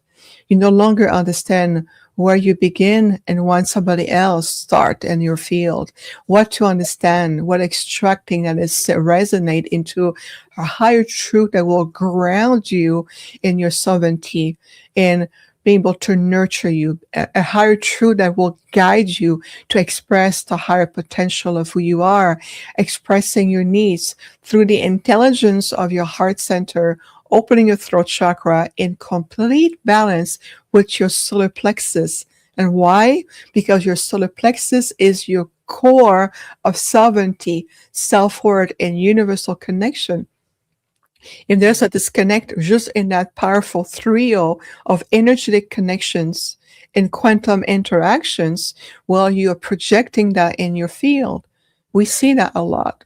I get either very loving and incredible message, or I get the opposite of the spectrum, and almost like nothing in between. That's because we are in this position. So as a parent, if you're already overwhelmed, attempting to practice, meditation, being able to follow your bliss, follow your heart, and still attending to your children's need, that create a disconnect. And so vibrationally, what you do is that we're sending opposite signal to each other. And your children, whether they're 3, 4, 5, 6, 15, 17, 21, or even later on, they're going to pick up on that. Same thing with the animal kingdom. If you have pets at home, they are your children, and you're asking them to behave in a certain way, well, you're telling them vibrationally that you're unable to reflect the same behavior you're expecting of them. Wow, everyone, this is gold. I see that. I witnessed that in others. I witnessed it in myself. What regulates a child is never your words. It's your presence, always. And I also want to remind you, what Vivian just said, it also weren't a bunch of words. When she was talking about the throat, the heart, the core, the solar plexus, she was attuning us into this transmission of alignment. So breathe into that, because I know that was a lot. And yeah, and it's a life's work, everyone. Like, I mean, don't, please don't take this transmission and be like, oh my goodness, like, how am I going to do this? There's the intergenerational trauma, the karmic, and then there's the cosmic stuff that we've brought in. And okay, now how am I supposed to deal with all that? No. You ain't here to deal with all of that all at once. All this is pointing to is that is the beauty. That is the beauty of our children. They anchor this convergence point where we can see and reflect. From them, we see ourselves, and it allows an expanded state of awareness where we see, look, maybe this is where I'm still tripping up. And hey, do I really want to pass that forward? Look at my reaction right now. Why am I being triggered by my kid? Where is this coming from? There's all triggers in all relationships, because it's so beyond just that with your children. What is the exemplar? What are we modeling for the future generations, whether or not you have a biological child in this lifetime? This is our future. This is what we're bringing forward. This is what we came here to do. And this is why I know Vivienne always says, stay in your light. It's not just like it, that is such an expansive statement. It's not just, okay, I'm just going to stay in my light, right? There's so many layers of that. But I feel like, you know, with everything you're saying, the first one is that awareness. Look at you. Look at where's that coming from, because it's never from the other. It's always coming from you first. I love that. Julie, thank you to be such an amazing, not only an amazing human being, a woman, a mom, but also an amazing emissary of light. And I love how you anchor everything. If there are just two things to remember from our brief exchange and yet so meaningful and impactful today, it's first is it is time to gather the multi-generational of star seeds, all the one you call the star children and the earth children. It is time to return to each other, tribal energies, returning into council of, gathering, sitting down with each other, being able to enter into each other's reality. Have you ever experienced the ability to project through out of heart compassion with a hint of curiosity to learn to know, and from a higher mind opening perspective to understand the journey of your grandparents, your ancestors? I've never known them. It's okay. You can still do that because you're a multidimensional being. Just to feel. I wish to understand and feel and experience what does it feel like to walk in my ancestors' shoes. What is it they came through? What aspect am I still carrying to this day? What my grandparents were, whether you know them or not, whatever they were on the 3D personality self, understand beyond behavior patterns, faults, or loving, or whatever relationship you had. Feel the same with your parents. I was adopted. Well, those who adopted you are your parents because it's part of the soul agreement. Remember, there's many ways to become a parent. The magical part aspect of it, you can also connect to it to understand maybe different facets of your being.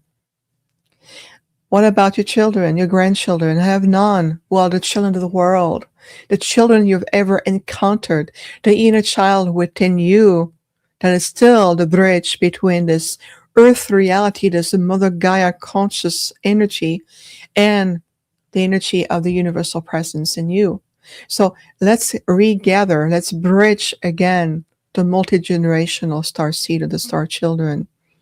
And number two, as a takeaway, is the more you heal your heart, the more your heart is strong, free of the heavy burden of your past mistake or past experiences, wounds, events, situational, whether it's parallel life known as past life, whether it's on the solar akashic level, whether it's the wound of the planet herself for the human global consciousness, galactic memories, whether it's from what took place, growing up, especially upbringing. Allow your heart to restore itself to its original, beautiful, strong, divine conduit of light and wisdom that it is. When your heart is free and you have learned the lessons and earned the wisdom that your soul has come to learn and grow from it, imagine living as an adult, a guardian, a conscious human being, a universal child, a multidimensional being, because you are all of that you are. And to feel like my heart now is strong and no longer allow my heart string to be pulled on so easily. I no longer give up my inner peace to anything that seems to frustrate me, or what I'm listening to, or a technical issue, or something that seems to have gone in other directions. I am being mindful of how much of my inner peace I give up. And allowing your heart to be strong as a conduit and intelligence, opening the chalice of this universal infinite knowledge that your soul has, and be in alignment with it. and imagine how we can change the planet, breaking the bondage of karmic obligations, soul contractual agreements, differences between generations. Feel like there's more walls between generations. We no longer understand each other. Those are illusions. Let's come back together. Let's bridge that. Let's understand your soul ancestry, your star origins that is so vibrant within you, with your emotional stability, maturity, opening the field to your higher aspect of you as conscious co-creator, co-manifester, and conscious guardians, whether it's for loved ones, yourself, Mother Gaia, nature, the animal kingdom, the other sentient life coexisting with you, the entire ecosystem of this planet, just starting there. And then we can talk about the universal mechanics and quantum mystery and, all kind of knowledge that is available to you. But first, let's get you back into that stability, that conscious intelligence, and a heart coherence. And everything else will be available to you. We can assure you that. So these are really huge takeaways, and how make a difference to understand that your children are also ancient ones who have returned, and they have a soul, very specific soul journey to come. So how can we support each other in the soul journey that complement each other? And we talk about quantum entanglement. Everything is intertwined. The great web of life, this universal tree of creation that we are part of. So taking a deep breath, and to see, today I step into the freedom of my heart and unlocking the seeds of my soul and all that I am. And then I can be an example. Then I can understand my children or those around me, and generations of those before you, and those who will continue once your mission is complete. Remember, it's all interconnected. If that makes sense. Yeah. I step into the freedom of my heart, into the seed of all that I am. And yeah, it's all interconnected. And I mean, we would love to have you on the show for a longer time, but lucky for all of us, these conversations will continue. And one of such places happens to be in Hawaii, my hometown. So I'm very excited to share that Vivienne Chauvet is going to be co-hosting this beautiful gathering that will take place next year, July 9th to 11th, 2027, in the iconic Waikiki, Hawaii, on the island of Oahu. More information to come. But I mean, this is already a very potent introduction of what you may expect. And the beauty of this is what makes this gathering unique. I call this the Star Family Gathering because of why? It's because of the word family. Yeah, family is not just our biological family, but this event is dedicated to that. Bring your whole family. We want your children there. And the elders, of course, they belong here too. And then it's also our cosmic family, because it's time for our star families to gather. And also intergenerations, whether they belong in your bloodline or not, it's time for all of us to gather. And let's not forget Indigenous, the Indigenous Wisdom Keeper. There will be Indigenous Wisdom Keeper, of course, from Hawaii, but I'm hoping from other lineages as well. So stay tuned, and thank you. Oh my goodness.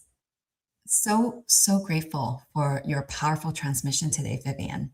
Thank you. Yeah. You're so very welcome. It is such a, it is such a pleasure, and I am here to really to oversee this most important reascension time cycle, and we will continue in many ways. Thank you, Julie. Thank you, Neil. Everyone here listening and will be listening with an open heart. We appreciate you. Stay in your light and I want to be mindful. I know there's a schedule. So much love to all of you. And as always, and it's a privilege to be with you. Thank you, Vivian. To be with our mother of light, Vivian. Thank you. Bye. Bye. Whew, beautiful. Oh my goodness. I'm still like, my cells are like vibrating right now. Yeah, what an amazing stream of consciousness in regards to just like that dynamics of the karmic cycle, how we choose our incarnations on Earth, and then also how to accept and love certain things and create conditions in ourselves to accept and love ourselves. One thing that kept coming up for me a lot as I was listening in the background, and then you mentioned on it as well, is self-awareness, right? Like, and that's what needs to happen on the parental level, across the board in all types of archetypal mother-father stuff, is to be aware. And then how to have these intergenerational conversations. Most people can't, because a lot of times they're projecting, they're judging the next generation, or, you know, or they have unhealed parts of themselves that isn't able to sit down at a table and be like, well, you know, it's kind of funny. This is what happened to me, and this is what I learned from it. It's changing for you, but here's some wisdom from your elders without any attachment. You know what I'm saying? So here it is. But I love that whole concept, because in indigenous communities, you do see that. You see, I want to anchor this. I want to anchor this on a global scale, like into our planetary grids. That all families should be having these conversations. Can you imagine how different our world will be, where we're not externalizing all of our triggers, all of our karmic patterns, the generational wounding into the world? You know, the political leaders of this world, the people who are building large corporations in this world, if we all come from that place, what kind of planet would this be? 100%. Are you familiar with kava, the root kava? Oh yeah, you know. Okay, so yeah, but it's a Polynesian thing. Hawaii, I know, has connection to it as well. But the ancients, ancient people, not too ancient, not even too long ago, really, they would have drink kava around the fireplace at nighttime ceremony. All the generations, the grandparents, the parents, uncles, aunts, friends, and the children, and it would create that looseness within them where they didn't have the inhibition. They transcended the inhibitions to have these communications openly without projection, and it was the perfect thing for them to do. I don't know, like in Europe, it was the Amanita muscaria mushroom. They did the same thing where they would have the solstice, they would drink the mushroom tea that came out of fermented urine from the deer. Just gonna throw that in there. Really? And then they would drink that, and then they would have a psychedelic experience where they would sit with their families to reset themselves in the long, dark winter to get ready for the summer and in the springtime. So we see this use, and specifically talking about the plant medicine usage here, but they were doing it in a way to break down their barriers, and have a conversation where they weren't projecting or angry. It's almost like in a relationship. Have you ever had this with a partner where you're like, all right, we have all these issues with each other. Today is a safe space. Everything we say in this container can't be used against the other person. and you can say whatever we feel, and we're not going to take it personally. We're going to deal with it, you know? Yeah. So it's happened before, you know, we can get back there again. I fully agree with you. And how beautiful, you know, maybe we can co-host something like that for the Hawaii retreat. Yeah, like a mass ayahuasca journey. I'm just kidding. No, not Aya. We'll the water. No, I'm just kidding. I mean, kava, or maybe like, let's just get into. We don't need cacao's great. No. We don't need. Oh yeah, we do that all the time with cacao. Yeah. We don't need the psychedelics anymore, because the vibration of the planet is at a level where we have access more than ever. And psychedelics used to be our Yeshua, our Moses, our Muhammad. There were prophets that were giving us insight when the veils are thick. The veils are thin now, right? We have more access than ever. And if you have a whole bunch of light beings gather with their children in a sacred place with the right intentions, oh yeah, any substances is not required. Oh yeah. They Yeah. just, especially when they like a little child like giggles or like laughs or like you're just having a conversation, you can't just help but melt in that moment, you know? I know. That's one of the most blessed gifts that Yeah, a child can ever bring into our world is their yeah. laughter. Oh, 100%. Mm, yeah. All right, are we ready for our next speaker? Yes, more, please. How about this? I'm gonna step away for a second, and you take the reins. And would you like to just lead everybody in a couple of clearing breaths, and then bring on Susie? Yes, Let's I'm do a little definitely ready reset. for that. All right, it's all Yeah, yours. right. Yeah. Okay. So I mean, we just went through a very profound transition. I get it. So maybe everybody just like loosen it up, like just shake our arms, shake our legs. If you want to stand up and stretch and like shake everything up a little bit, that's always nice to just get back into our body. Yeah. And just take some deep breaths, full belly breaths, full heart breaths, and let it all out. Another one of those. Deep belly, deep heart. Let it all out. And speaking of laughter, let's lighten it up before we bring on the next speaker. I'm going to tell you the mom joke of the day. Okay, get ready for this, everyone. So lately, my son's preschool's been getting plants into their classrooms. That's just so beautiful, right? Incorporating Mother Nature. And being in Hawaii already, they spend a lot of time outdoors. So he spends probably like at least half of the day playing outside. And so they incorporated plants and then they incorporated goldfish. So one of the exercises that the class did was naming the fish. So, and my son was telling me this, and I asked him, what would you like to name the fish? He's like, just fish. I'm like, okay, so the fish would be called fish. He's like, no, mom, it's capital just, capital fish. That shows you a little bit of my son's personality. And coming back to our program of the day, I am so excited to bring on Susie Miller. Now, Susie, one of the places that I connected with her is through the popular podcast, Telepathy Tapes. And she is a visionary speaker, multidimensional communicator, integration specialist, and author of the seminal book, Awesomeism, A New Way to Understand Autism. As a pediatric speech language pathologist and founder of Blue Star Education and Research, Susie collaborates with scientists, educators, therapists, inventors of new technologies, and has mentored professionals and parents for close to 3 decades on how to support the integration of vibrationally aware individuals, including those diagnosed with awesomeism. Awesomeism. She is a speaker on multiple podcasts relating to evolving consciousness and the roles who are diagnosed on the spectrum play in human evolution.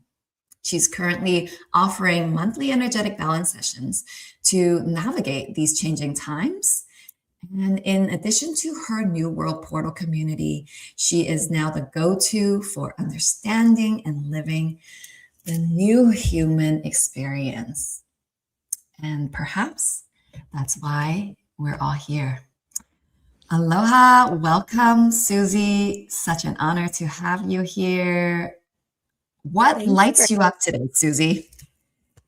Oh my gosh. Well, right now, I'm actually in Maine. So that's lighting me up quite a bit. You know, like certain places on the planet just are feel more resonant to each one of us. And so that is lighting me up on a very personal level. But as far as this community is concerned, and the autism community, I think what's really lighting me up is just seeing what's happening more collectively for this population, and the fact that it's becoming easier and easier as we're all collectively evolving. It's beginning to become much easier for this population to be here. And after 30 years of working with them and watching them really struggle with that, really struggle to be embodied and bring all that they are to this world, it's just so heartwarming to know that things are shifting enough now on all kinds of different dimensions and in all kinds of unique ways that are allowing them to be more present probably than I've ever seen before. So that's definitely lighting me up. When you say them, I'm assuming you're talking about those who are in the awesomeism community. Yes, yeah. So them to me is always that collective consciousness that is diagnosed with autism, or the collective consciousness of that higher field, their consciousness. That's them to me. Yeah. Yeah.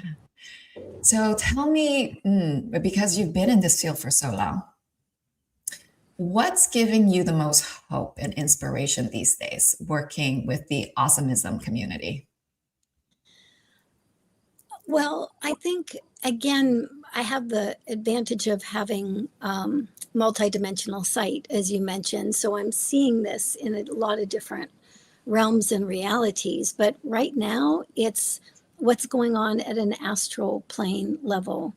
So I've worked, like I said, for 30 years with this population, and it's always been very hard for them to interface with the astral plane, especially that lower astral realm. And to me, I don't know if this is true across the board, but to me, that astral plane is really about, it's where collective humanity kind of sends their thoughts and their feelings and the things that we can't quite process ourselves will project out, especially into the lower astral plane.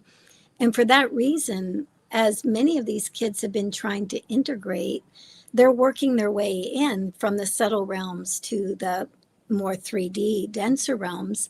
But when they were hitting that astral plane before, they would bounce right back off. They would go back up and out because the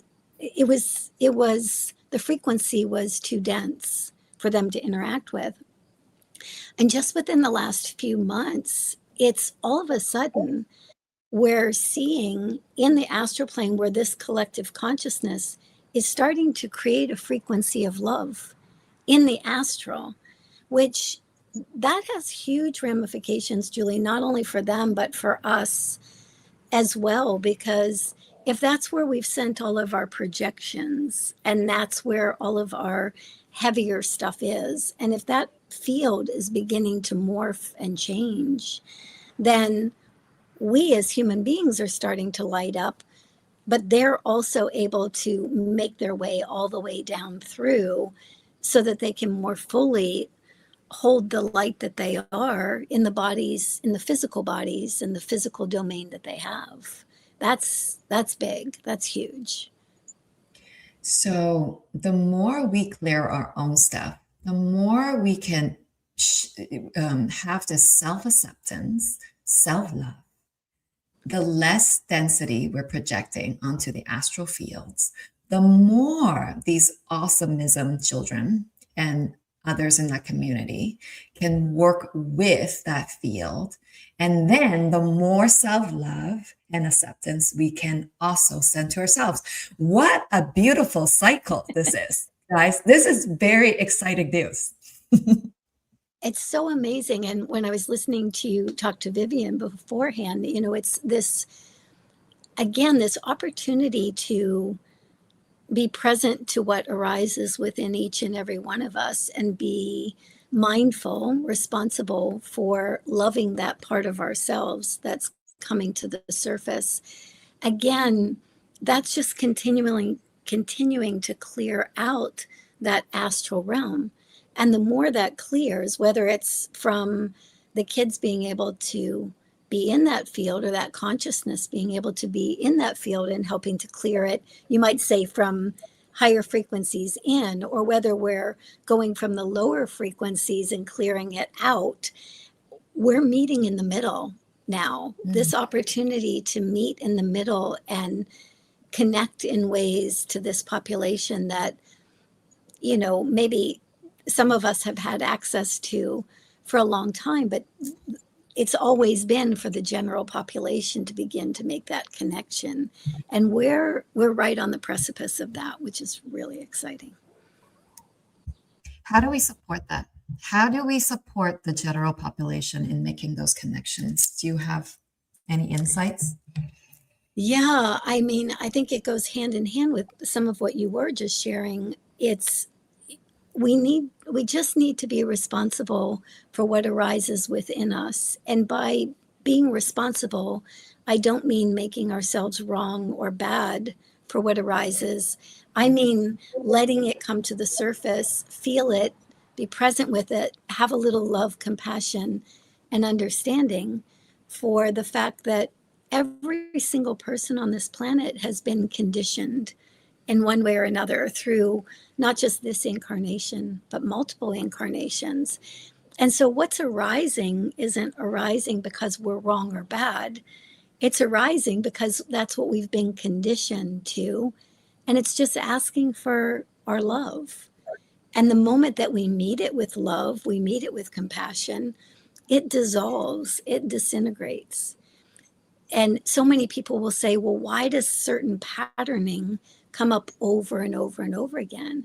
I said, it's a gift that it comes up over and over again. It's just asking us, can you love me now?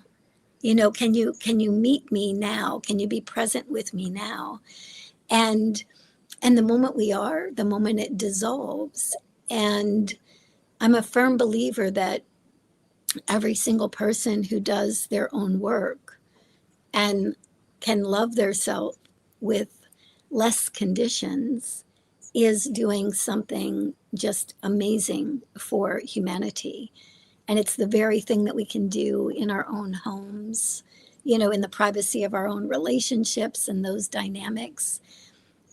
We do that, and we are adding to human evolution. We're absolutely also adding to the ability of those diagnosed with autism to be more present here. They always say, we can't be here until here is the frequency of love. And so, but what does that mean? It means that the more of humanity that can actually love themselves through these different experiences or these different triggers that arise, the more we're able to love ourselves through that, the more this is the frequency of love, the more this is new earth or a new world, and they can meet us there. Yeah. Wow. Yeah. And that's just one of the gifts that they bring, this awareness that is, I mean, it's bringing self-love. It's reminding us how important it is. And that the more we can do our own work, the more that they can come in and do the work on a planetary scale. And so in your work, is there anything else that you've been noticing in this? I mean, times are just like energetics, like on a collective level, on an individual level. I feel like it's just even since yesterday, I've probably had 17 different lifetimes.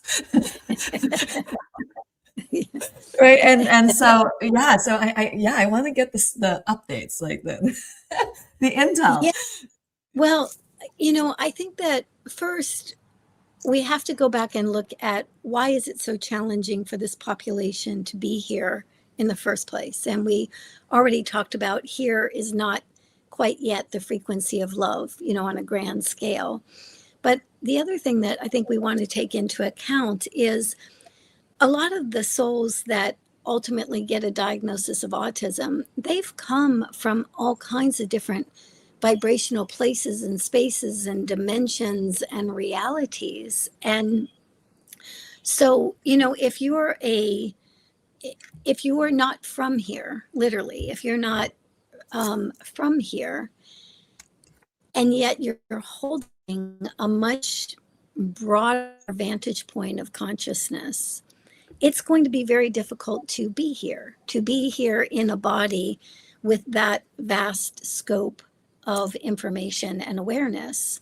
And so I think that one of the things that is happening right now, it's not just that these kids can more easily be here, but they can more easily share the multidimensional reality that is their daily lives. They're able to communicate that more, to share that more.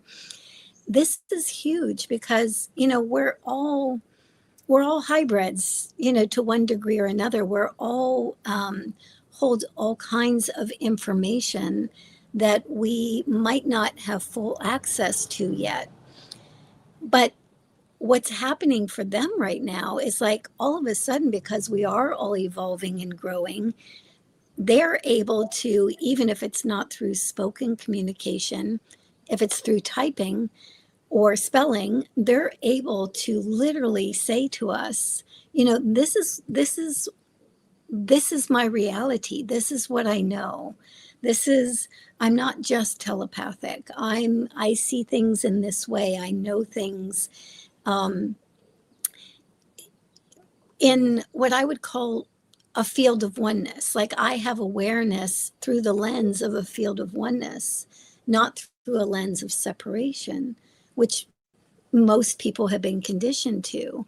So as this is just becoming more and more available, I mean, oh my gosh, like we're getting to learn firsthand about what it is to be a multidimensional being, and the skill sets and the capacity and the grace that goes along with that, even the mindset that goes along with that.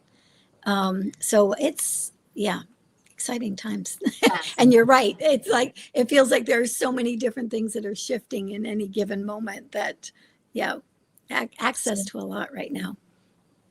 From their perspective, because I know you work with many of these these light beings, multidimensional beings, from their perspective of oneness, what are some of the key messages that have been coming through for humanity? Well, I think let's start with the basics, like just that we are all one, like not theoretically, but literally. So again, back to what we were saying a minute ago, what we do for ourselves, the way we care for ourselves, the way we talk to ourselves in our heads, the way we nurture ourselves as we're moving through various processes, it matters. We make it matter in wholeness, in oneness. And so I think we hear about things like oneness, and yet the application of it is very practical. It's very practical. What we do for ourselves, we do for the whole. The way in which we interact with another is the way we most typically interact with ourselves. So as we're getting better at interacting with ourselves from love, compassion, and understanding, we get better at interacting with humanity. And we need that, we need that. I think the other thing too is, as far as oneness is, and we heard this through the telepathy tapes, we can look at what's going on with this population and go, oh my gosh, they're amazing. Like they have telepathy, they have the ability to read minds or to know another's thoughts or know another's feelings. They have abilities to heal beyond time and space. There's all of these, and we can look at that and we can kind of put them on a pedestal and say, oh, look at what they can do, and abdicate our own empowerment. But one of the things that they say about that and about oneness itself is, if you all are looking at us as if we are superior, right? You'll miss the point. The point is that we're bringing reflections of what it is to live in a field of oneness, so that you remember that you can do that too.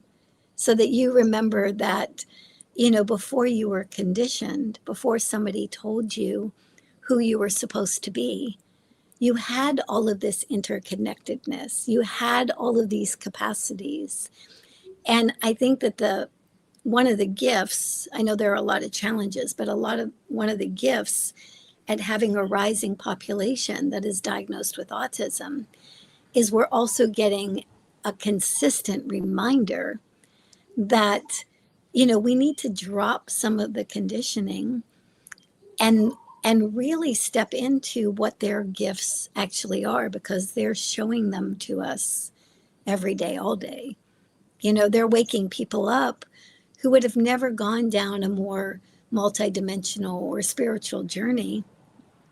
Just by virtue of them being here and who they are, they're saying, okay, it's time to grow. It's time to evolve beyond separation. And for those professionals and parents who take that journey and let some of this population start to lead, where they lead us is like a magic carpet ride. Because I know in my own experience, from pediatric speech language pathologist to multidimensional communicator, how do you make that kind of leap? How do you make that kind of jump unless somebody's right there to hold you and nurture you through it? And so that's what they're trying to do with everybody they're interacting with. Yeah. Who helped you through your jump? Oh, so many people.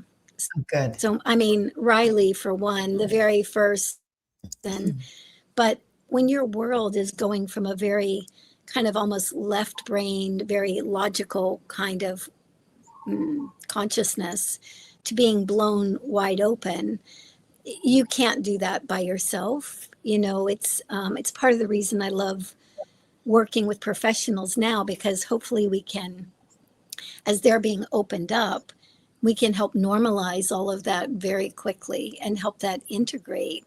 But yeah, Riley himself, so many of the kids that I've worked with since, different healers, different, people who had skill sets that I was just developing at the time. The very fact that they were there. And I'm actually in Maine right now, which I, started this conversation with. And this is such a sacred place for me because of that, because that's where all of this started. And really honoring all those people that, helped me integrate, helped me learn how to help others integrate that kind of awareness. So. Yeah, thank you for that. I believe there's so much courage and bravery in what you do, having a professional background and then going like multidimensional with it. It's not an easy transition. And for those of you who are not familiar with Riley, I believe Riley is the boy who was one of the children that you worked with, and he asked you to help him integrate his light body back into his physical body, right? Yeah, and that's when you were like, oh wow, okay, there's this different layer that I am capable of working with. And that oneness, the reminder of oneness, what that truly means, because I don't want to bypass this. This is a word that is very commonly used in the consciousness community, and the insights that came from that's profound. Oneness is, we're not going out there to do a whole bunch of stuff for others, because that's how we contribute to the world. We have to do it for ourselves first, because it always starts within and then without, right? And then the second thing, telepathy tapes and the popularity, and wow, superhumans, right? Telepathy, wow. These kids have superpowers, and yes, they do, and so do you. That's why they're here. That's why they're here. They came here to show you, everyone, your superpowers, not theirs. It's ours. And how those who work with them are also, and not just those who work with them. I mean, anyone who connects with them, who is open to it, of course, their parents, right, will have their awareness expanded just from that, just from those interactions. I mean, I shared this on another Portal to Ascension presentation recently, how one of my first connections to autistic children is through that podcast. And it's just from listening to that podcast within 5 minutes, I kid you not, 5 minutes, I was just in tears, just full on the ground, like bawling my eyes out, because I was just feeling their frequency is just beyond this world. And then it hit me. This is what they're here to share. Just without even hearing any of the kids speak within, the first few minutes of this podcast, it's like they weren't even featured yet, but their field was already there. And they're like, we're here to share this love, this immensity of pure love with the world. Mm. Yeah. It is. I just, I think that, what the telepathy tapes did so brilliantly is it just opened up this amazing, awareness that this population that everybody thought was not in there, that they're not only are they in there, but they're demonstrating things to us that we never would have seen, we never would have seen as obviously without somebody kind of documenting that like Kai Dickens did. So I think that this speaks to something broader too. So often we look at ourselves or we look at others and we perceive that experience as we're just human, we're limited, we're this. And then you look at this population realizing that they're the ones that are helping to expand our consciousness. This is just, I just think the whole thing is so beautifully designed. It's so beautifully oriented so that we can literally wake up to the fact that those that look like the least among us, like they can't do this or they can't do that, or they're limited in some ways, are actually the ones that are holding this vibrational space for us, this vibrational energy for us. And the more we open up to it, the more we're, able to remember that that's inside of us too. So, yeah. I love how I'm hearing this cat meow in the background. I know, I'm hearing the cat in the background too. It's like he's like this coming beautiful in. Syrian, Like, Syrian connected, just kind of walk through. Yeah. Yeah, she knows. Yeah. She's chiming in. She's giving us her transmission because she's acknowledging there's so Yes, much beyond exactly, what our exactly. human minds Yeah. are capable of. And Yeah, exactly what they're here to remind us. And even, and I love how she brought in all the science stuff, but to navigate the challenges of like what is substantial in a scientific sense and things like how do you do that when it's something that's so beyond substance? Well, and this is one of the things that if you live with this population, if you interact with these individuals on a regular basis, your consciousness evolves. There is no way around it, because if you're spending all day, every day with somebody who holds a higher vibrational field than yours, one of the very first things that happens is all of the triggers that keep you from being in the same vibrational place as that individual, they all come to the surface, right? And so, and again, it's not to make anybody feel bad or blame them or shame them. It's literally, here I am in this vibrational field. I'm a vibrational field of oneness, right? And then, usually the parents are existing, or the professionals or the other adults in the world are functioning in some degree of conditioned separation. But that individual diagnosed with autism is standing right there, just being themselves, just being who they are, which is vibrationally going to bring up to the surface all of the things that don't let us be in vibrational harmony with them. And if we'll love and have compassion for those pieces, all of a sudden we get to see more of who we are in truth, simply by being in their space. And we all know that we see what we see with. So if we're looking at somebody and perceiving them as less than, very often it's because we've been conditioned to see ourselves in the same way. But as we start attuning to their vibration, the more we attune to that vibration, the more we start seeing them as they actually are. We see them as that bright light, that beautiful being, that expanded field of consciousness that they have always been. We just now grew into it.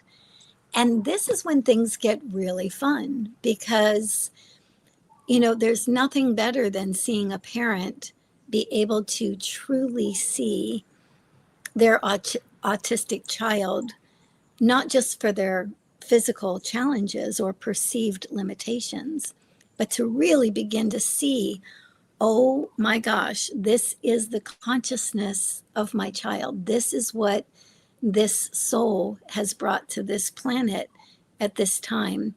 And you get families starting to honor each other on that level. I mean, how can that not help humanity? How can that not help the field of oneness? Yeah. Let's anchor that in, Susie. Okay. That is powerful, not just for parents or those who work with children with diagnoses of any kind, for all parents and for all of our interactions with children in general. This is precisely, thank you for just, this is precisely why this event was created. Thank you very much. And this is why, at the beginning of the event, go back to day one if you haven't had a chance to see it. We had on Mary and Luke and Nancy and Alex, two young adults who are autistic. And the mothers embodied that. Yes. And I wanted everyone to witness that. I wanted everyone to see beyond the physical limitations and truly experience what it's like to be in that field of frequencies.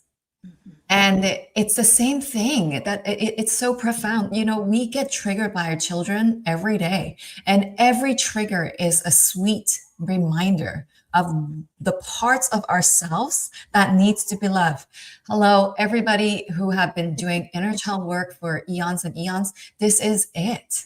Every trigger, especially that by a child, is a very sweet reminder. That is precisely the part of you that is calling for more love right now. Yeah, because there's no other.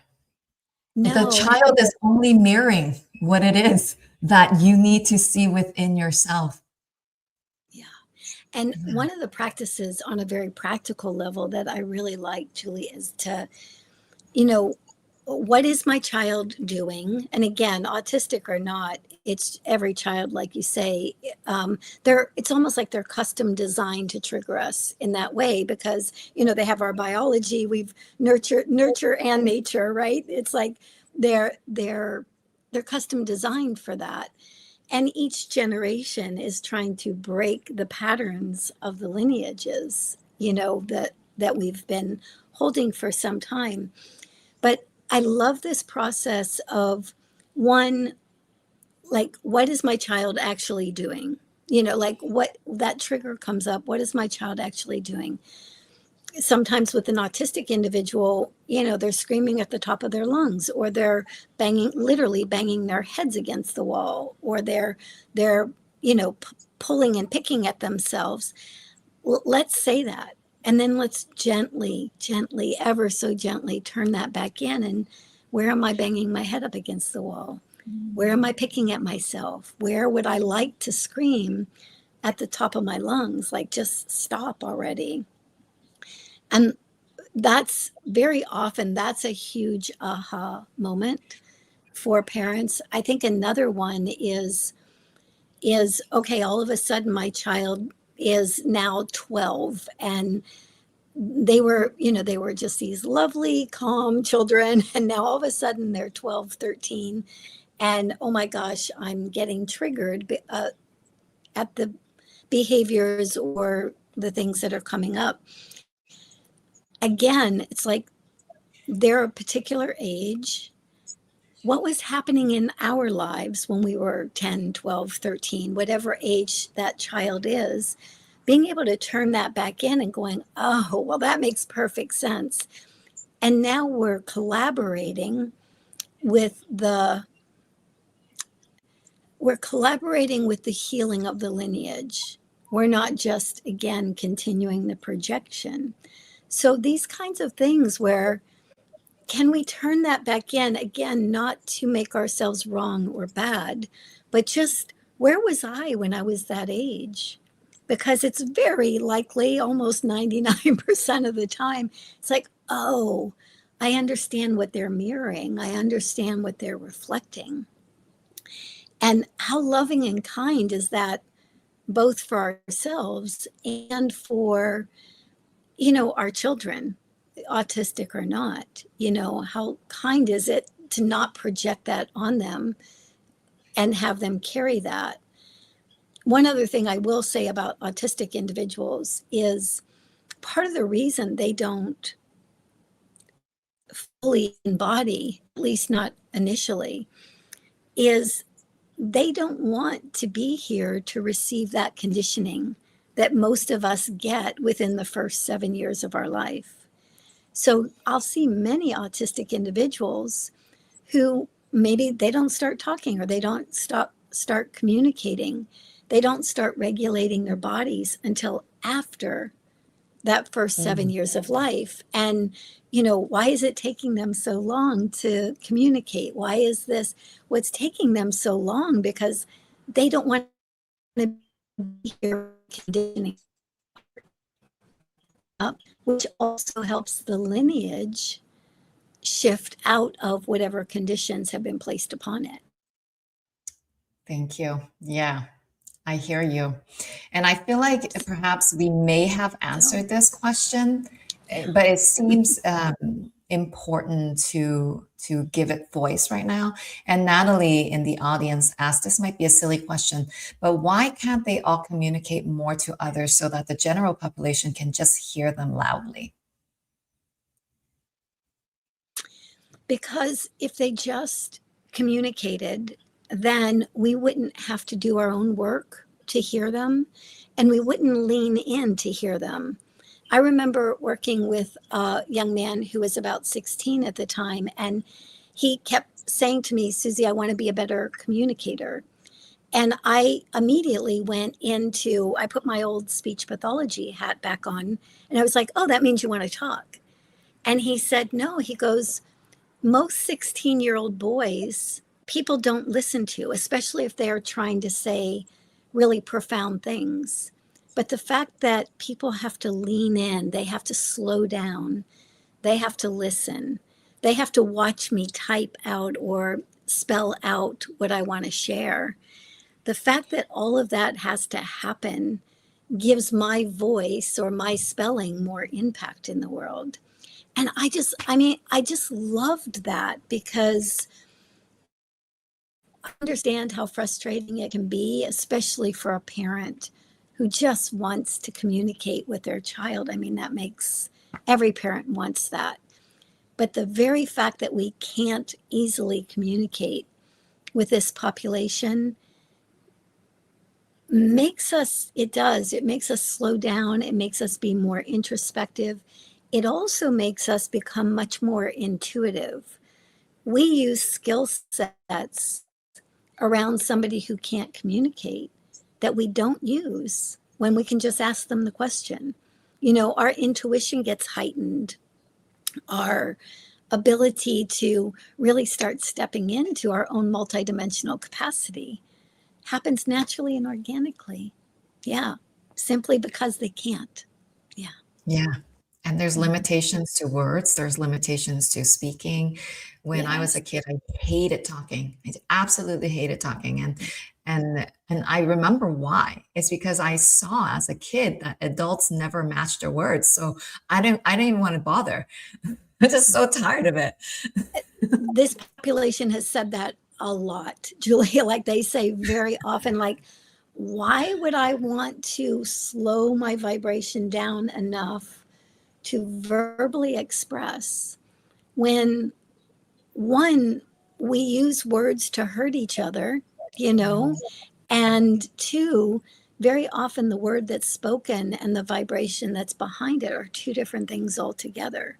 So it's also really confusing for somebody who's learning to verbally communicate for the first time. I had one young man say to me, you know, the word happy and the vibration of sad that's underneath that. Oh, I'm happy. I'm really happy. But the vibration underneath it is like, I'm sad, I'm confused, I'm overwhelmed. Those two don't go together. So am I getting the right words? They would literally say, I'm not sure I have the right word, because the word happy does not go with the vibration of sad. And so which word am I supposed to be saying? Which word am I actually supposed to be sharing? So they're like, nope, I think telepathy will work, or spelling will work, or some other means of communication. That's such a good point. Yeah. Wow. Okay. Well, I feel called to ask right now that for those who are in a profession where they feel like they could make a difference in the community of children with on the spectrum, neurodivergent, whatever, what would you recommend to them that could bridge that? Because you took the brave step to go that path. And I know there are those out there who have that same kind of inspiration and passion. Yeah, there's so many now.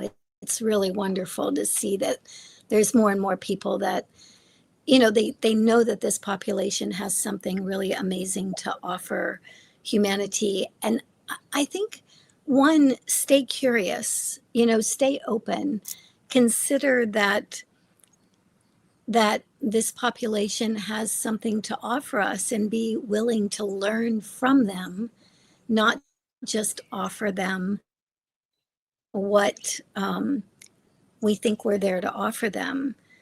And this is where I hear this all the time, where people maybe who had less training, you might say, in autism, or this is what's supposed to happen, this is what's not supposed to happen. I think that when we meet anybody and genuinely, like, I don't know who you are, but I'd really like to get to know you. I don't know what brought you to this moment, but I'd really like to understand that. The more open we are to people, whoever they are, the more they're going to share themselves with us. And with the autistic population, there is just so much there to share that we will never get to see unless we're just curious and assume that one way or another, they are going to share their capacity with us, provided we're just open enough to receive it. Yeah. Wow. That's where it all starts, guys. Yeah. Just be open to receive, not necessarily do first, to receive what they are here to show us. And then I feel like the path will arrive, just like how it did with Susie, right? And Riley. They can take us on such an amazing ride. And it's not one that most of us would even know that we could choose. Like, it's not, as a pediatric speech pathologist or as a professional in any way, we're kind of going, oh, I think I want to like open up to multidimensional sight or telepathic communication. It happens naturally and organically, especially when our heart spaces are just, again, opening to truly knowing somebody, not just projecting what we think we know, or letting somebody teach us instead of thinking we're the wise ones and that we're the ones that can teach them. So beautiful. Thank you. Thank you so much, Susie, for sharing this. It's just so insightful. You know, your experience, your journey has added so much to the community. And I know that you will continue to give us the updates on what's happening. And I know you mentor those who are interested in working with the community. And so check out Susie's website for more information. If you sign up to her email list, she will let you know when those programs will open up as well. Thank you again. I'm so honored to be in this space with you and to give voice to a community that do not necessarily use their voices until we are all ready to to fully love ourselves, and we are all ready to express our voice with truth and purity. That's then they'll be ready to use their voices with us. And wow, by that time, who knows? Who knows what's going to happen? Wow. I'm excited for that day to come. And I know that will happen sometime in my lifetime. It will indeed. I have no doubt about that. Yeah. Yes. And I've asked Susie to come to Hawaii. So we'll see. You may be one of the speakers in this Hawaii convergence. Thank you. For now, thank you again. And I am excited to invite our next speaker, someone who is also bridging the realm of sound healing and education.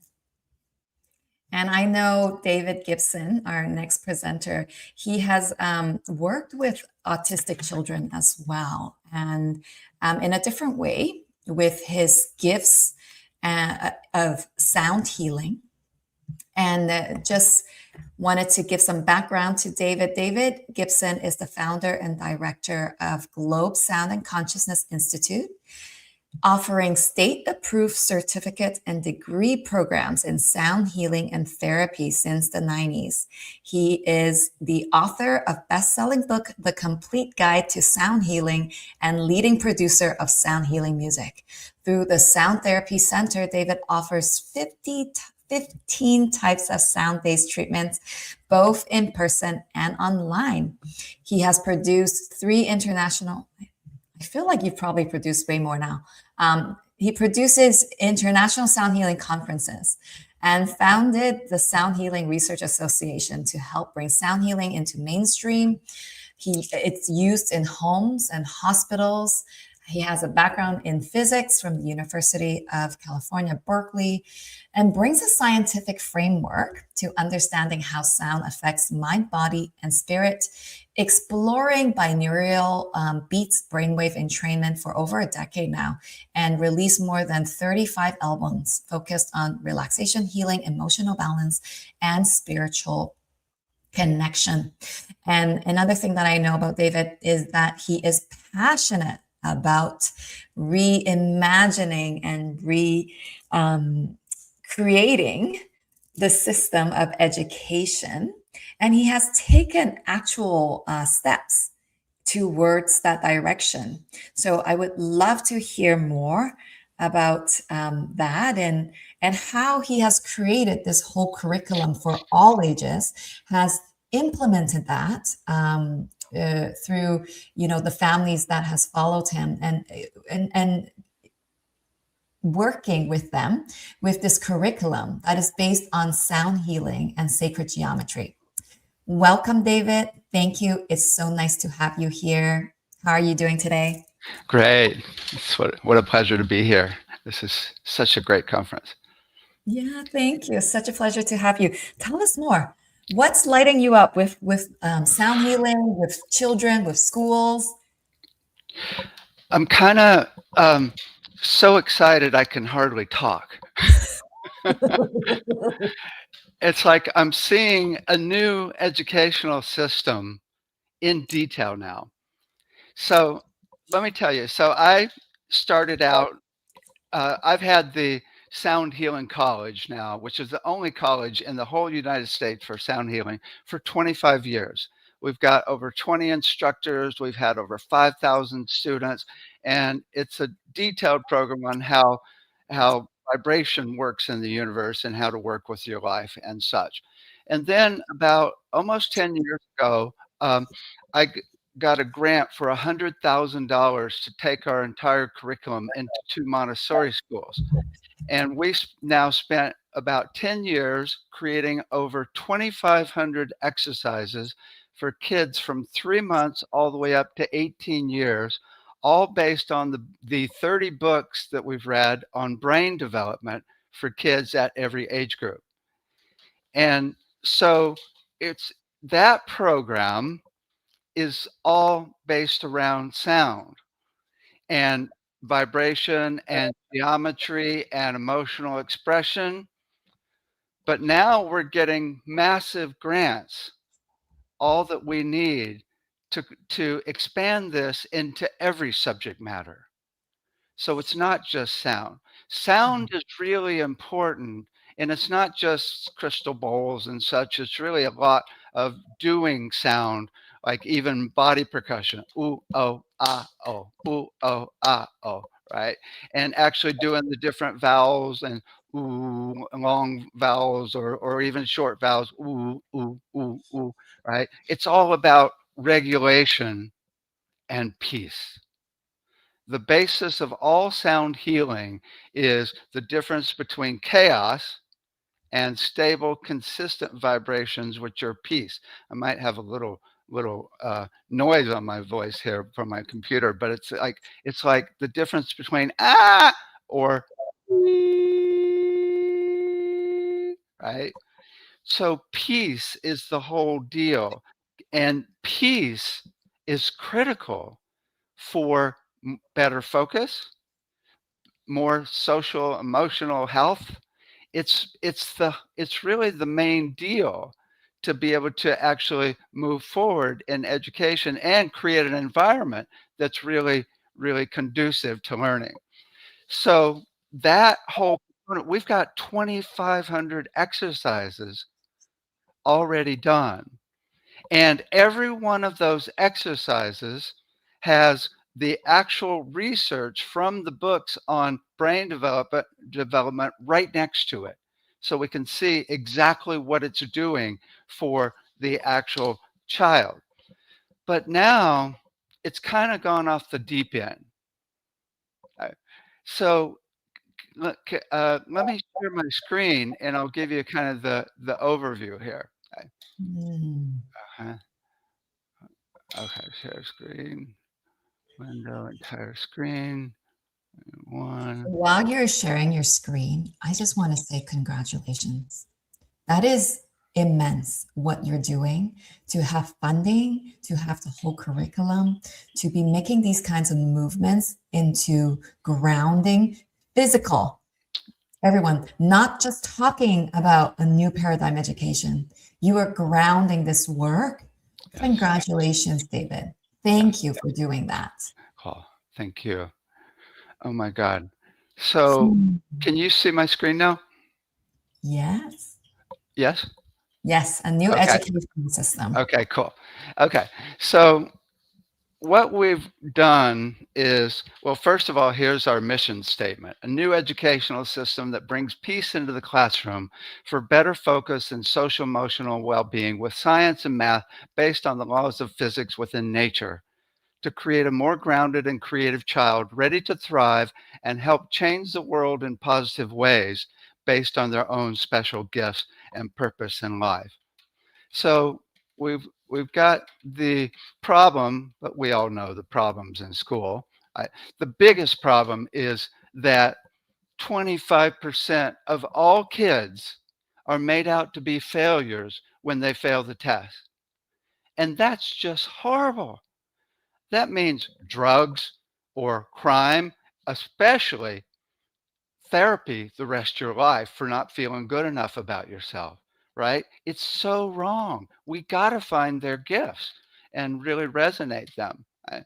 So we've got multiple aspects, and the one I talked about is more peace. So we get better focus, better physical and mental, emotional health, healthier relationships, and a more peaceful classroom.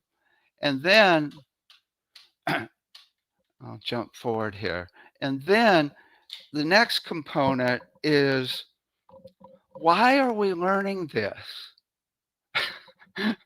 I mean, when I was in school, it was like maybe 50% of it I understood or could guess why we were learning. 50%, I had no idea why we were learning it. And in fact, I bet a lot of the instructors, there's a certain percentage they didn't even know why they were teaching it. Maybe because it's just required on the Common Core test, right? I mean, what's the point?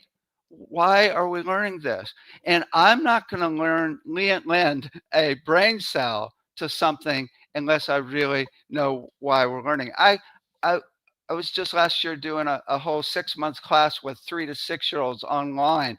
And this 5-year-old asked, "What's the point of this?" And I'm like, yes, I never expected a 3 to 6-year-old to ask, but they're asking, and I was able to tell them exactly why. But also continuity of progression. You know, it's like you learn one subject and then you go into another classroom and you learn a different subject, and there's no continuity as to how all of this ties into the world or yourself or even a career. It's really all disjointed. So people totally get lost. So there's another component that we're doing that's really cool, and that is, I've come up with this whole hierarchy of vibration based on physics that is the structure of the whole universe. So you can look at it from a music perspective where you got frequencies, and a bunch of frequencies makes up a timbre, which is simply a sound. It's made up of a bunch of frequencies. The relationships of the frequencies and sounds are musical intervals, but then there's musical flow. Musical flow is generally rhythm and melody.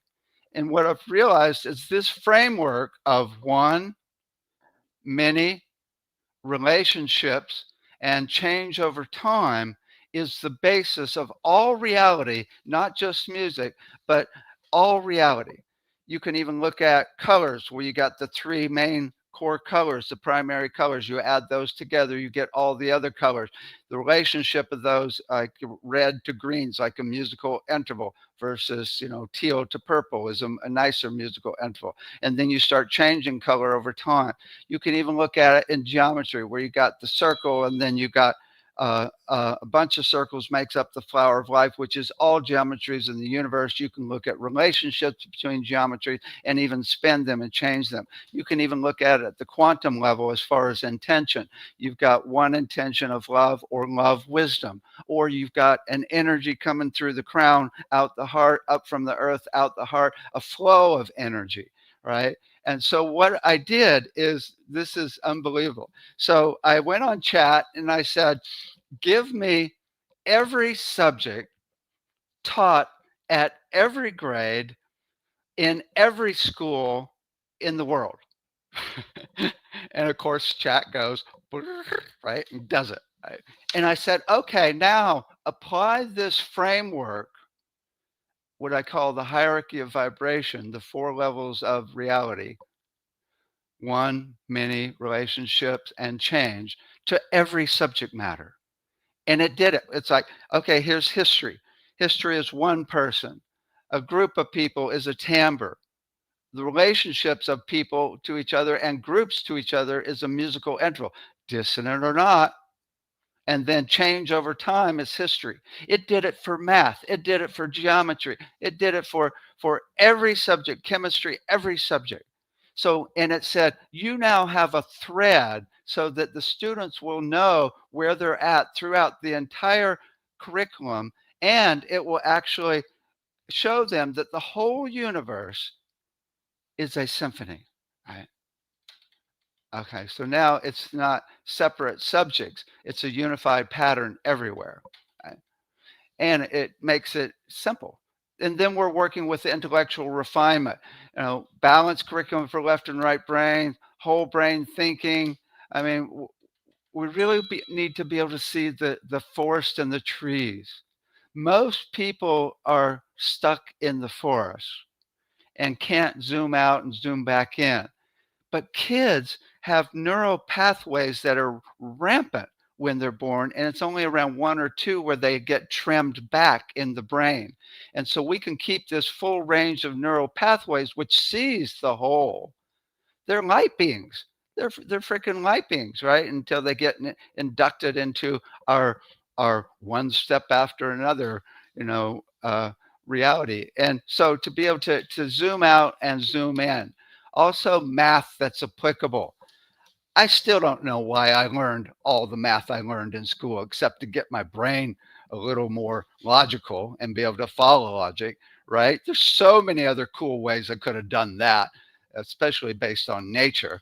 So let's teach math that's based on nature, that's applicable.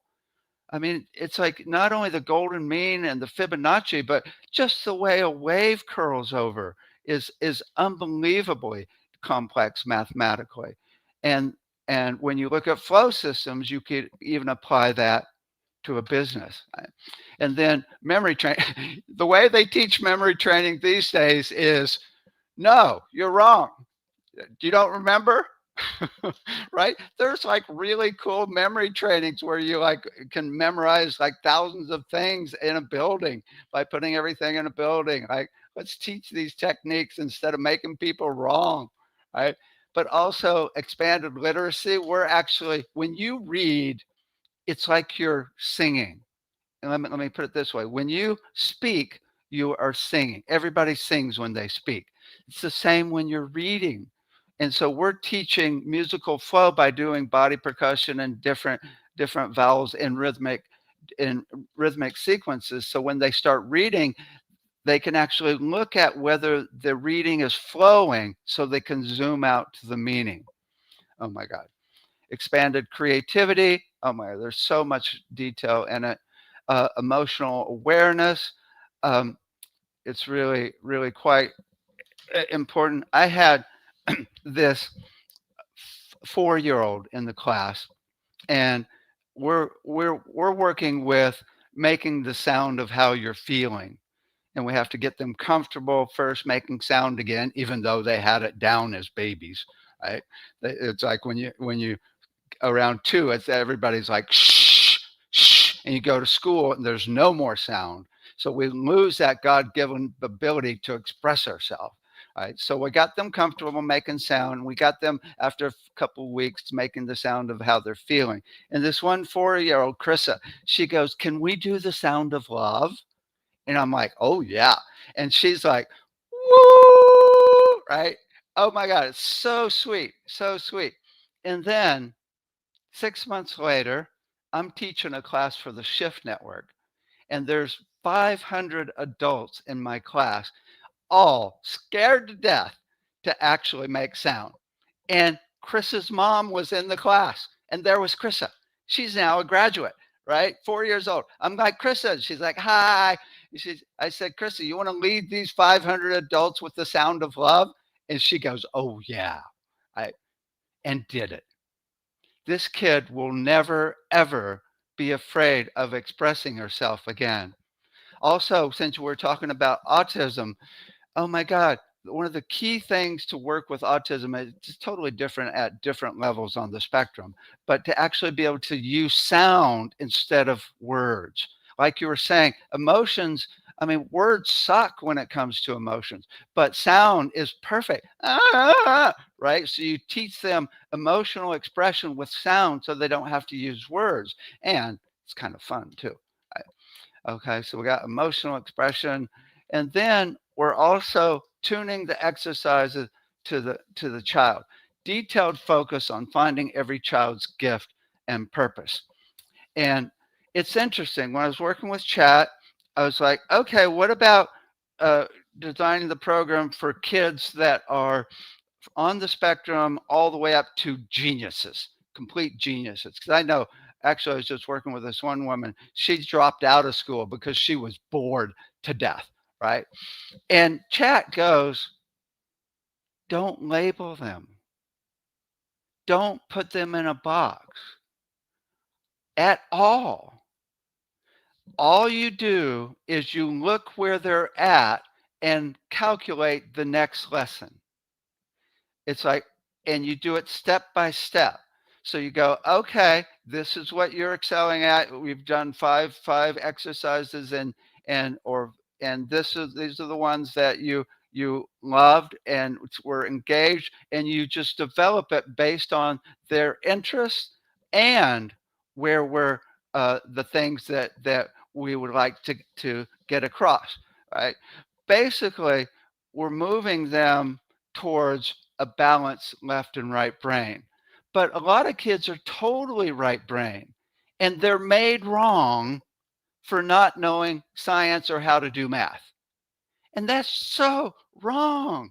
They've got their incredible gifts over in their area. Now, we don't want to put them in a box so that they only stay there. I mean, I didn't start doing music till I was like 45 or doing albums, and now I've got 150 albums out. So we're not going to put them in the box. We'll move them and introduce them to other areas, right? But still, we're going to provide exercises that match their gifts as well. But here's a really important part. So when I worked with the Montessori school, I got indoctrinated in a really cool way, I should say, really cool way, as to exactly how Montessori works. And a lot of the exercises in Montessori are individual, so the kids can go at their own speed, which is so important. Let me just spin off here for a second. So I've got this, my friend Gemma, who's been teaching kids with all types of disabilities and autism in a public school for 30 years now. And in that school, in all of the other classes from kindergarten to 6th grade, the kids are violent and wild and attacking the teacher. It's crazy. It's like what you were talking about. In her class, they're 100% calm and engaged. And a lot of it I've found from talking to her in detail is because she's not putting them in a box as to where they're at. She said there's a guy in kindergarten that reads at 3rd grade level. And then they go into another class and they're like, oh, here's A and here's B. And the kid's like frustrated because he's ready to go, right? So it's really seeing where they're at and giving them the next step so they're never bored. And if they're overwhelmed, going back a step. So what we've created is the exercises have like 200 exercises that start from simple to incredibly complex. Let me give you an example here. So say you've got, let me stop sharing for a second. Let's see if I can figure out how to do it. Okay. Stop sharing. Okay. So say you've got body percussion, which we do a lot, right? So they could go 1, 2, 1, 2, right? All the way up to 16 spots on the body with different vowels, different consonants, different musical intervals. I mean, it's unbelievable how complex you can get with body percussion. And of course, they're totally in their body doing left and right brain because it's left and right movement. It's so good. And so they can go as fast or slow as they want. And then what we have is a circle that shows the 16 dots on a circle, and they can do 16 dots on the circle and do very complex stuff. And then after a while, a few years of this, when they've been really getting into it, we go, if you take the 8-dot circle and the 10-dot circle that you've been doing body percussion for a long time, and connect all the dots in the 8-dot and 10-dot circle, you get every sacred geometry in the universe. And here's the meaning of those sacred geometries. How do they feel to you? These are what they've been tapping on their body for years, right? So it's multi-dimensional learning from different perspectives. Also, we're doing like 5 spots on the body. 1, boop, do, or ooh, oh, ah, oh, ah. And then we go, look at this flower. It's got 5 petals. Let's do 8 spots on the body. Do, do, do, do, do, do. Look at this flower. It's got 8 petals. Did you know that most flowers have 5 and 8 petals? It's called the Fibonacci pattern. Let's talk about that. We also have the kids going out in nature and gathering things and putting them in 11 archetypal geometry boxes. These kids will never see nature the same because they're seeing patterns everywhere, which are the patterns that make up the whole universe, including their actual body. Oh my God. Oh my God. Okay, I'm going to share my screen again. Okay. Okay, getting good at it now. 1. Cool. Okay. So back to where we are. Okay, so we're tuning exercises to the child. They go as fast as they want. And we also have group experiences as well. Okay, so then here's a really important one. And that is to have every exercise be a blast. Literally, at least engaging and interesting. I remember when I was in school, there was this one physics teacher. I couldn't wait to get to their class. Oh my God. I was like, I would not miss a class. And then there's other teachers that maybe 10% was interesting and fun, right? And I didn't want to go to those classes, right? Every exercise can be a complete blast, engaging, interesting. And we can even track this. In AI, I looked up all the things that make things engaging and fun or just interesting. And there's 15 things. So we can track this so that every exercise can be refined as we go to make it more engaging and fun. Let me give you an example. So we have a class with the 3 to 6-year-olds where we had a cymatics plate. A cymatics plate is a piece of metal and you put powder on it. And when you make sound into it, it creates different geometric patterns. We had that set up in Zoom so the 3 to 6-year-olds could tone any vowel, sing a vowel into the plate through Zoom and see their voices create different geometric patterns. You should have seen them. They were like, wow, wow, wow. Every exercise should be this way, right? And what this does is it makes it so no child is ever afraid of learning the rest of their life. They are now excited for their next learning experience forever. There is no gift more important than that for any kid. right now, so many kids, because the whole environment in schools is competition.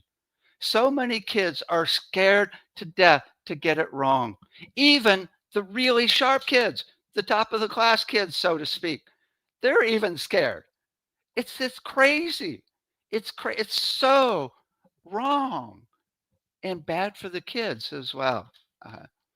Okay, so not only so I've kind of gone off the deep end in creating this happy environment.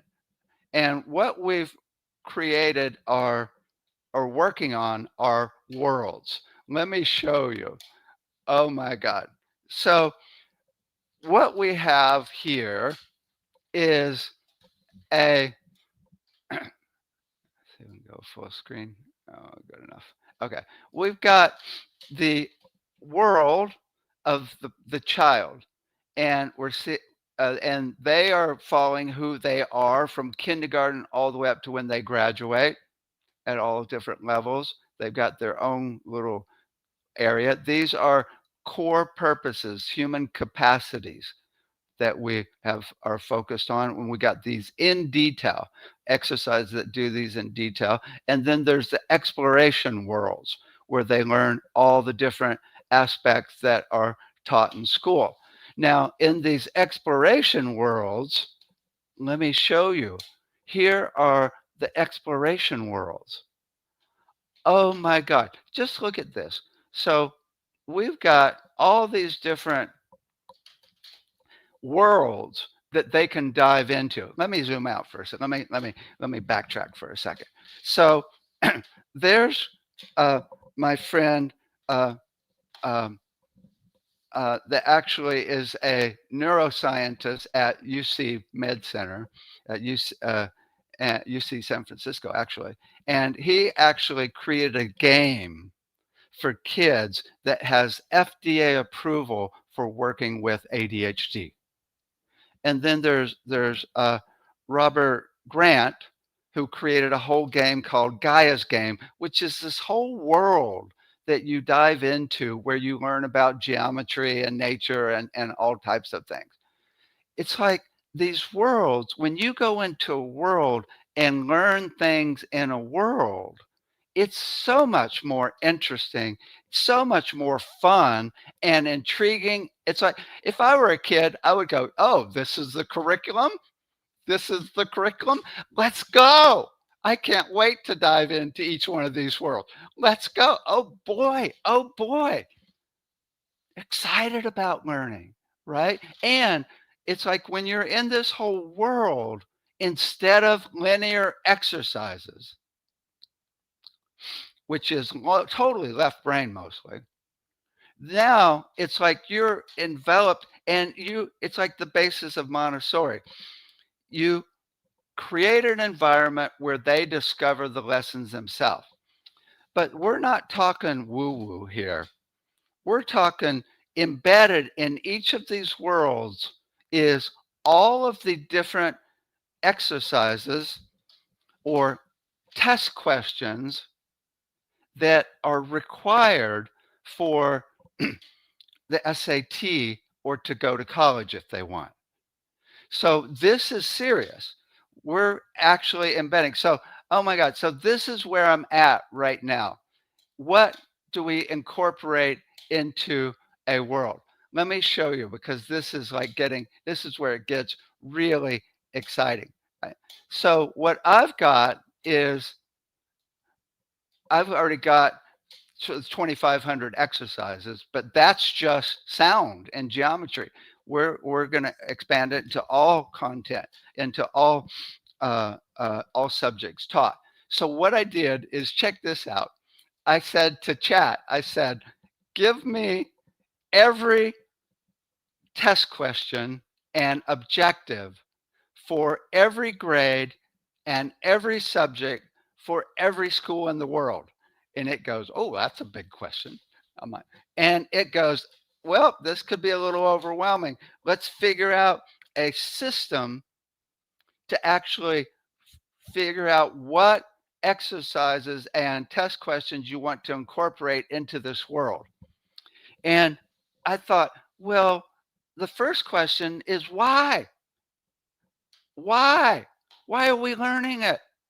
And so it came up with a whole array of reasons why it's important. One could be just to go to college, but that's like kind of ridiculous sometimes. But if you want to go to college, it's important.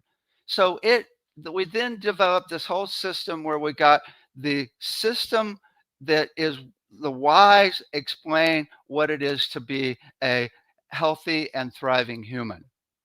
And then the second system is like, oh, maybe you want to go to college. And then the third is you're definitely going to college. So you're working on those. I mean, maybe you want to be a rocket science. We don't want to put people in a box and just have them be healthy, happy kids that can't do rocket science, right? So there's different levels. And so now we've got all of the different things that we've chosen for different levels for the outcomes that we're going to put into these worlds. And then in the world, they're going to learn mastery. They're going to learn about memory, reading. It's embedded in it. There's also personalization where we follow where they're at. Oh, by the way, these worlds are not just on the computer at all. These worlds have exercises in the classroom, in nature. There's books. There's a full range of things. So it's not just on the computer, in case you're wondering. But we're still tracking where they are and diversifying. Helping them again. What we were talking about with their gifts, exactly. And then it goes from simple to complex, so they're never bored or overwhelmed. And we have all the human capacities that we talked about: creativity, conflict resolution, relationships, service. And then we'll track it so we can demonstrate the mastery.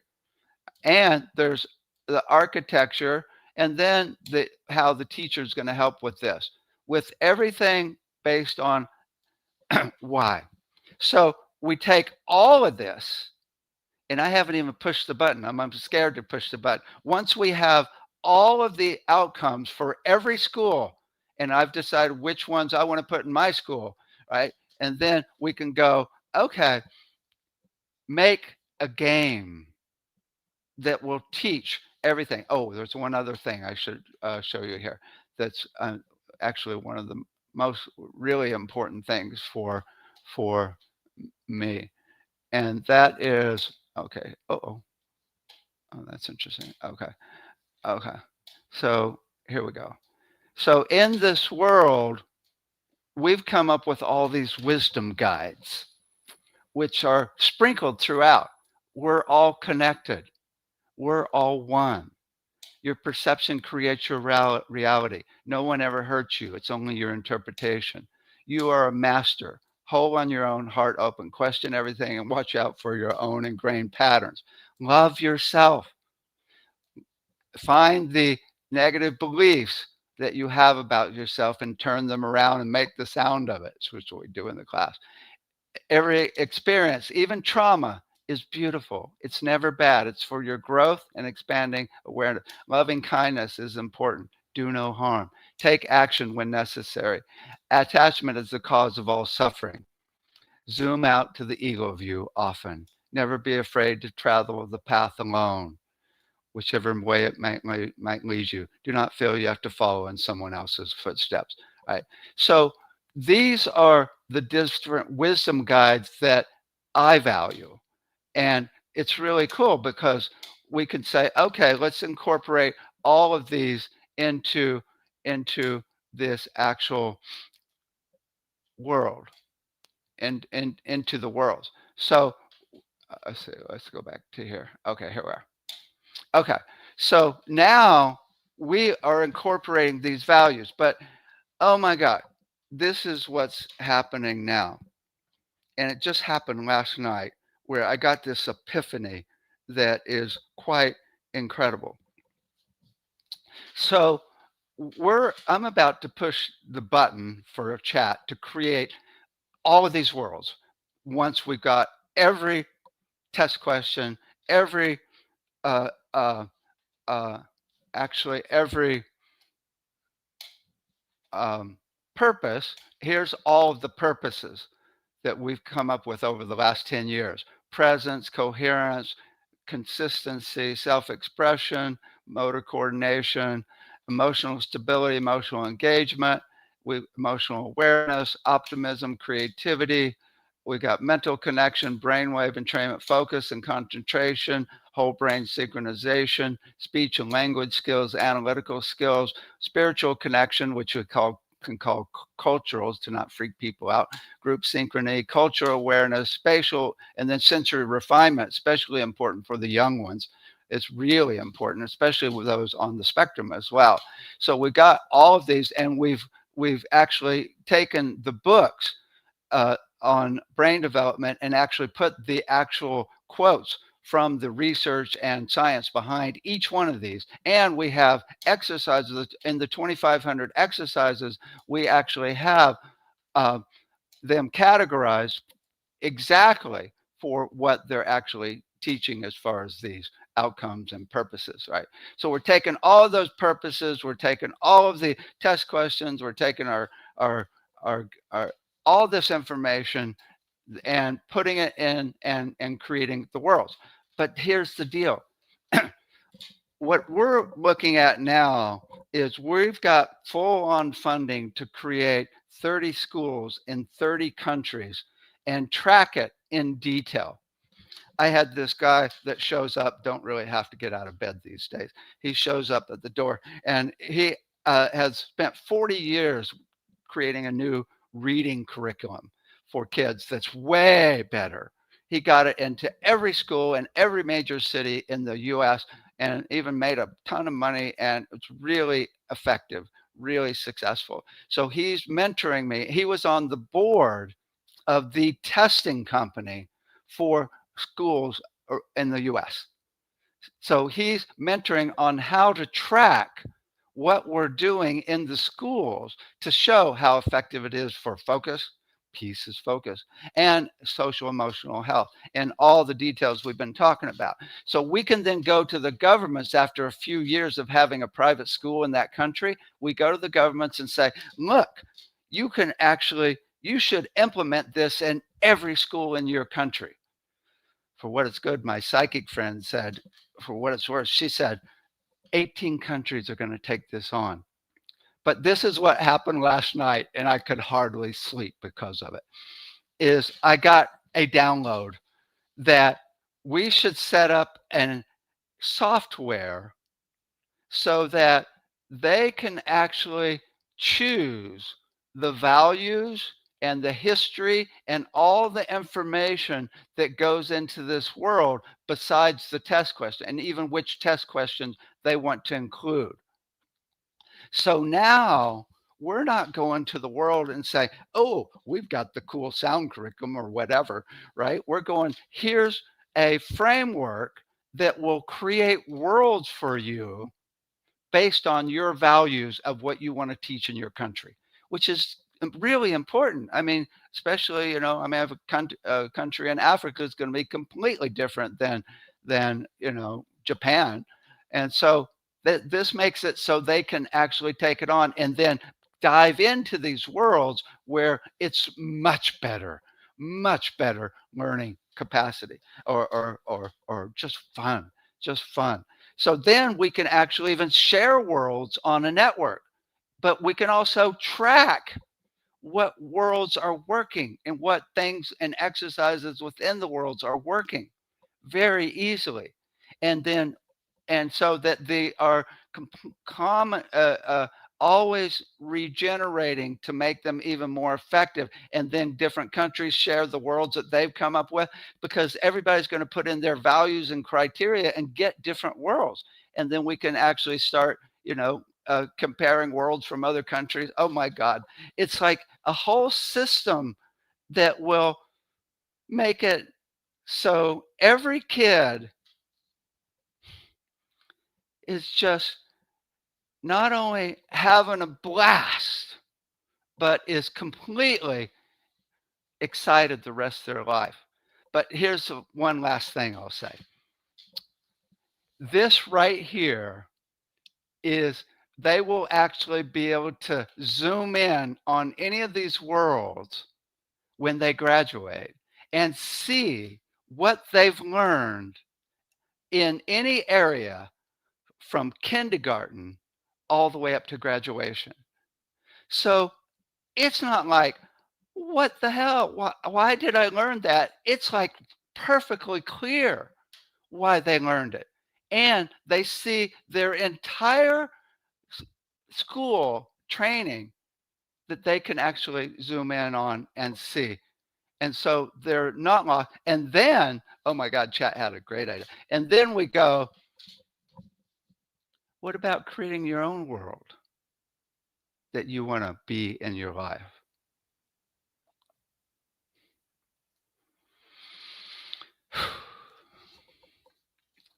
You can see I'm a little excited.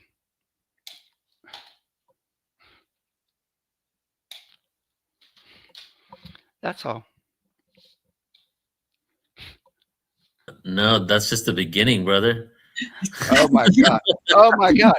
It's like, oh my God. You know, imagine a child that is totally connected to nature, totally learning about the laws of physics from flow systems, which is the way nature works. Let's look at the river, right? And they're totally building their business based on nature. And they're totally connected. Oh my God. And then they're going to go out and teach their kids. It's going to be a whole different world. And it's so cool because it works from every level, from whether they're on the spectrum all the way up to freaking geniuses, right? It works at every level. So no one is, and we're now able to incorporate the kids with the disabilities in the regular school so they don't feel stigmatized by being in a different school. Right. And you go exactly how fast you can go. You're never wrong. I see infinite potentiality in this. If there's just, like you said, like it keeps going, and yeah. And what I would also love to see is incorporating human consciousness into it too, perhaps even the input of children in designing these worlds. So I know you're working on this, like with your devotion and your time, right? Like, of course, AI has been tremendously supportive, and I can see it will bring it up to the next level if we can incorporate what children can bring to the design of this. We're Just working on, I love it. We're working right now on an app that will actually entrain your brain into all the different frequencies that someone is at when they're one with the universe or doing universal love. And so we've learned that when you tune into multiple things at once, like sparkles on the water, or all the sounds in the music, or all of the aspects of a world, your brain goes out of the prefrontal cortex and the whole brain starts working. So, and that is exactly the state of theta, exactly where you are when you're one with the universe and unity consciousness. I've got one of my colleagues that can show where you're one with the universe by the actual EEG map. So, oh my God, we can totally, and then just to totally work with the sound of love, right, from the beginning, and emotional expression, so that they're able to express where they're at, you know, without ever being wrong. Oh my God. Oh my God. I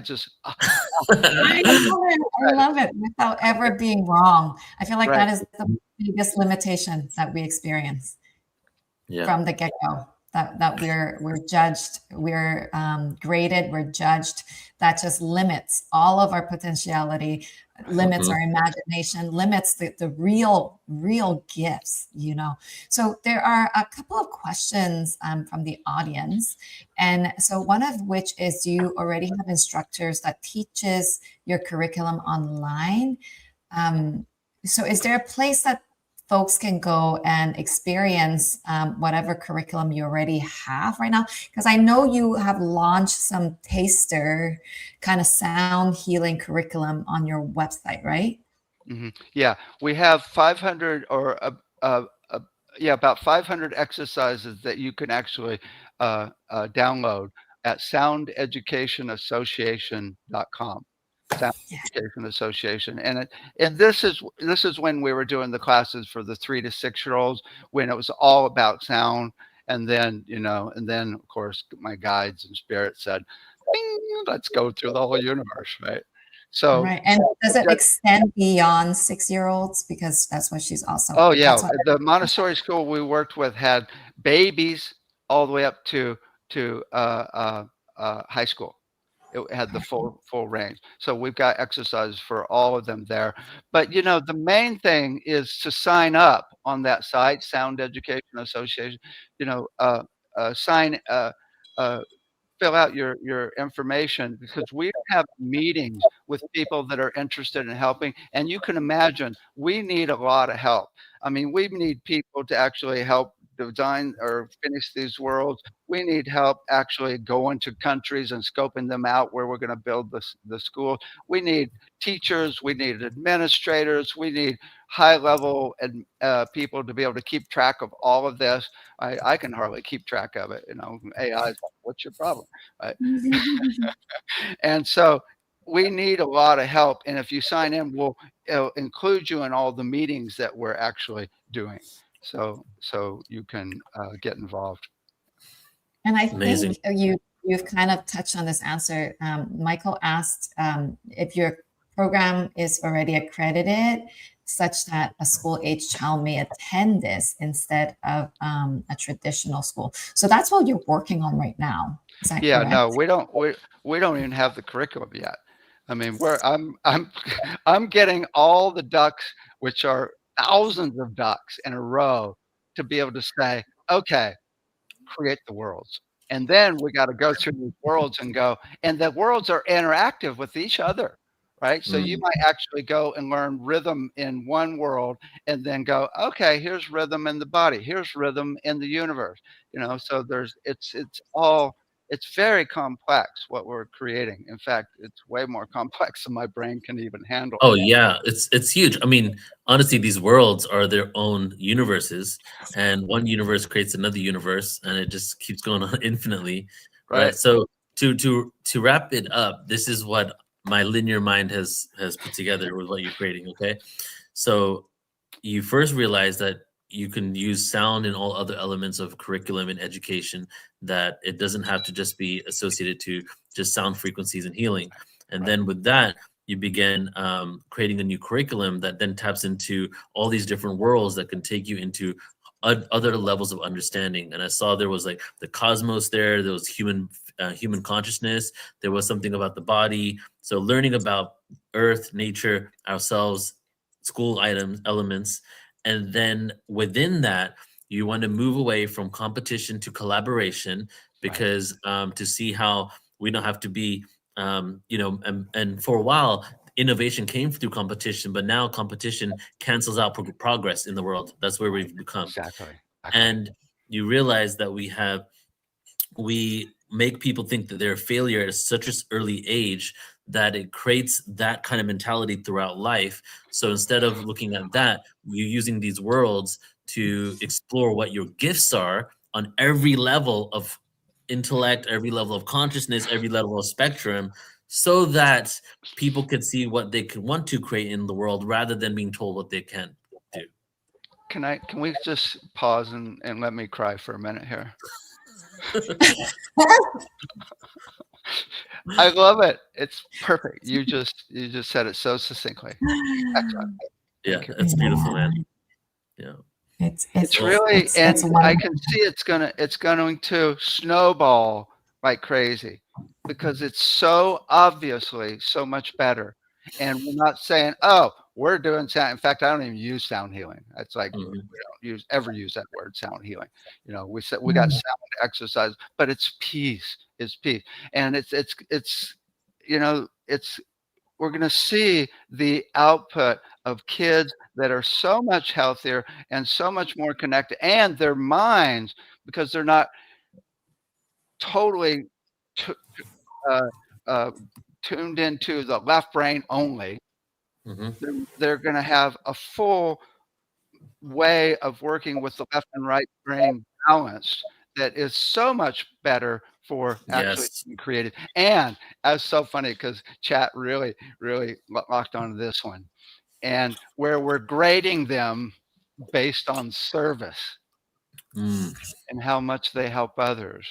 Oh, that's really cool. I love it. Oh my God. New criteria.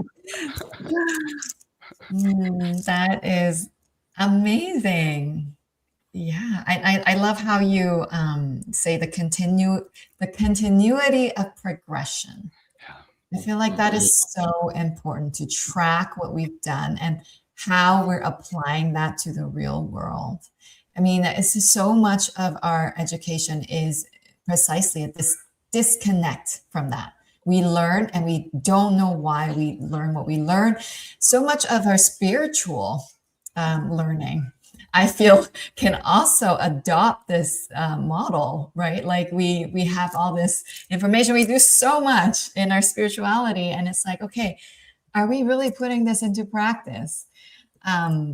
Yeah, that's what just kind of came up to me when you were talking about that.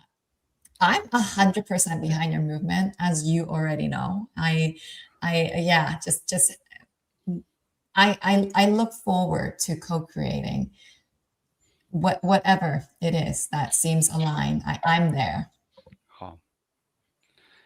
Oh, thank you. Thank you. Thank you, brother. David, your passion and excitement just exudes from you, right? Like, it's just so beautiful to witness. And just like what you talked about, that little girl, that 4-year-old girl, and then how she did that with the class, with the 500 people, and like how excited it made you, and how it was a reminder for all of us how to be like that, and how excited you are that you created a situation for her where she's not going to forget that she should be able to express herself. And I can see like those little moments like that inspires all the other stuff that you're doing. Like, how can we create that as a default for humanity, right? Right. Yeah, it's beautiful. Well, I'm here too, man. So if as you're creating all this, let's continue working together, and whatever way we can support you. Perfect. Yeah. Thank you for what you're doing. Thank you, David. Appreciate it. Thank you, David. More to come, guys. Yes. Yeah, and Dave, real quick, let people know once again, because there was so much excitement here, about where they can tune into your work and follow this movement as well. Well, you can find everything I'm doing at soundhealingcenter.com, but the actual and we don't really have all this posted, although I've got a whole Google page that I can send everybody that goes into detail of this that I can email. So email me at david@soundhealingcenter.com, and then check out what we have at soundeducationassociation.com. Beautiful. Thank you, David. Appreciate you being here, brother. All right. Thank you. Thank you. Take care. Bye.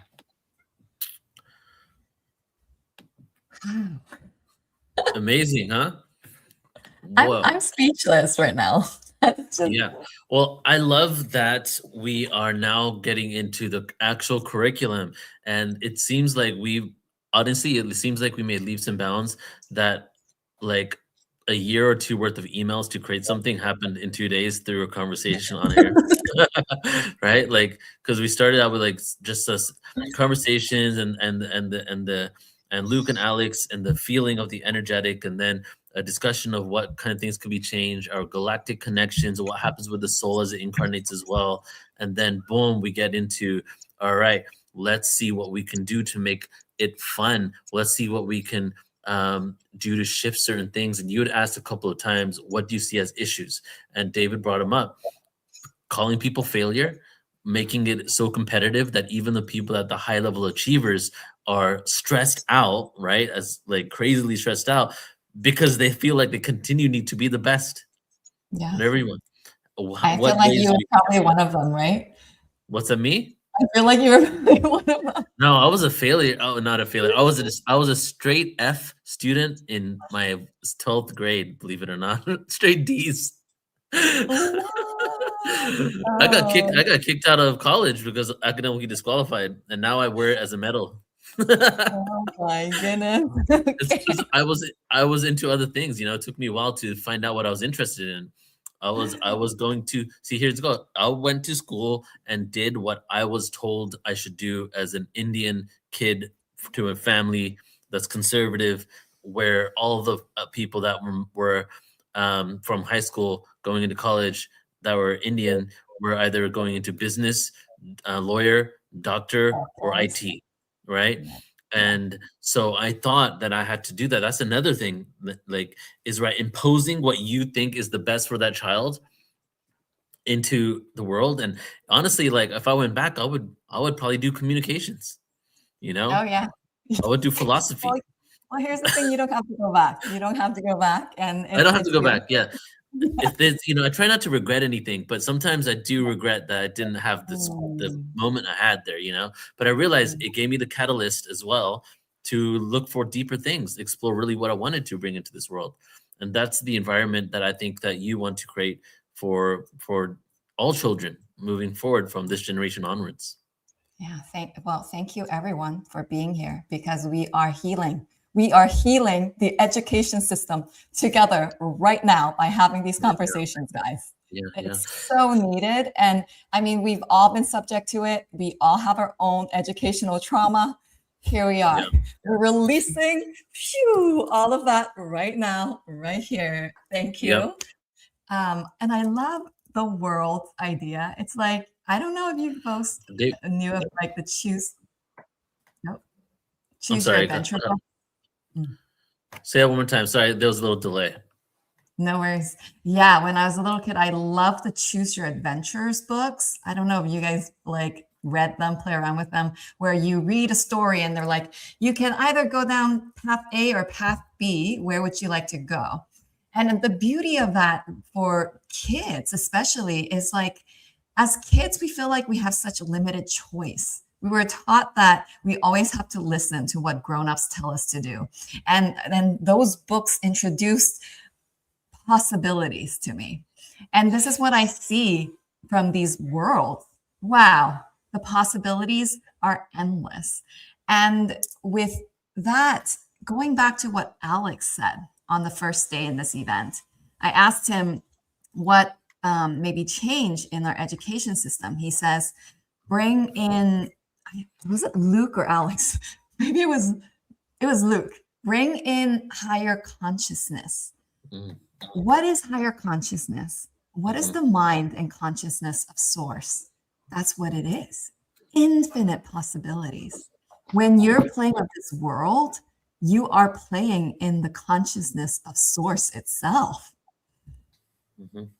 I just see this connection from what was said yesterday to what is being actually implemented right now.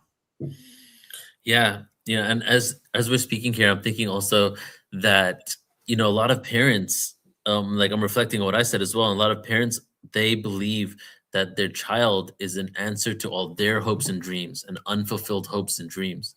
That's a lot to put on somebody, right? And it's like, wow, what a beautiful world it would be if it was like, child, what are your hopes and dreams? Here's the different things that you can explore in the world. These are the different classes you can try. Here's the different instruments you could play. These are the different things happening in the world. What is your hope and dream? That would be a good question to ask at the next round table for the children. What are your hopes and dreams? Yeah. Wow. Speaking of, so go ahead. Do you guys want to see some of the roundtable that we captured last year? Yeah. Yes. Do you have it on your computer? Yeah, and I won't share, the whole thing. Maybe just like 10 minutes of it, just to get a taste of the children, because through this, I do want to share voices of children. And I feel like this would be the perfect opportunity to ground in all of that we've been through this weekend together. And then I also have some very high energetic paintings from a 6-year-old girl, B, from New Zealand, that I would also like to share with everybody.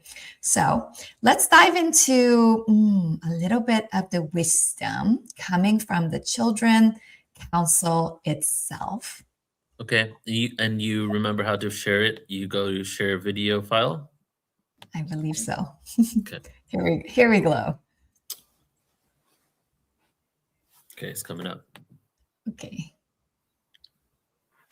What's good about the world right now? Anybody want to answer that? I can. Please, I'll give you the sword. So I would say what's good about the world right now is that nature always grows back. It like you can't chop a tree down and then think it'll never grow back. Earth grows by itself without humans hurting it and chopping it down. It grows back. And I'd say that's what's good about the world right now. Awesome. You want to share also? What's good about this world is that these mothers and fathers are teaching their children that they can speak up and they can actually like speak up about how they feel and their feelings and how if they want to be a healer or if they think, oh, I want, oh, I want to go on TikTok and be a healer and show myself, and that's what I did. And I love that all of these grown-ups are allowing children to know what it's like to know what it's like to be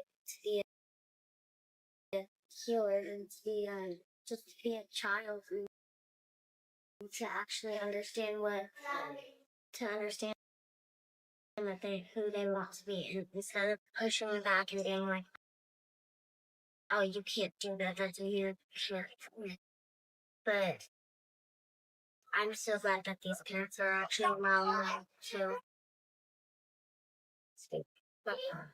Can I ask you why is that important? Real quick, Julie, is it freezing for you a little bit? Oh, you're muted. Unmute. Why don't I try to stream it through? Yeah, let's do this. The best thing to do is screen share. That way we won't have any issues.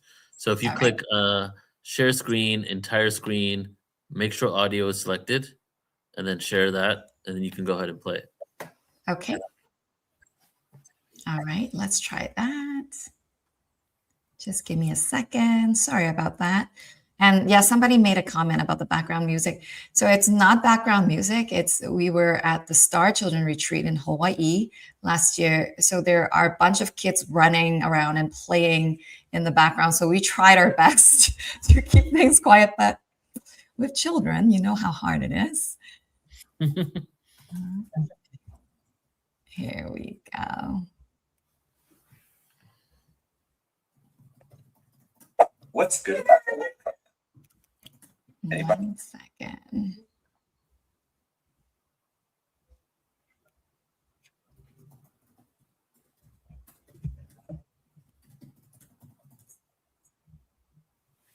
All right, it's coming up. Sorry, Oh, I it forgot. left. Please be patient.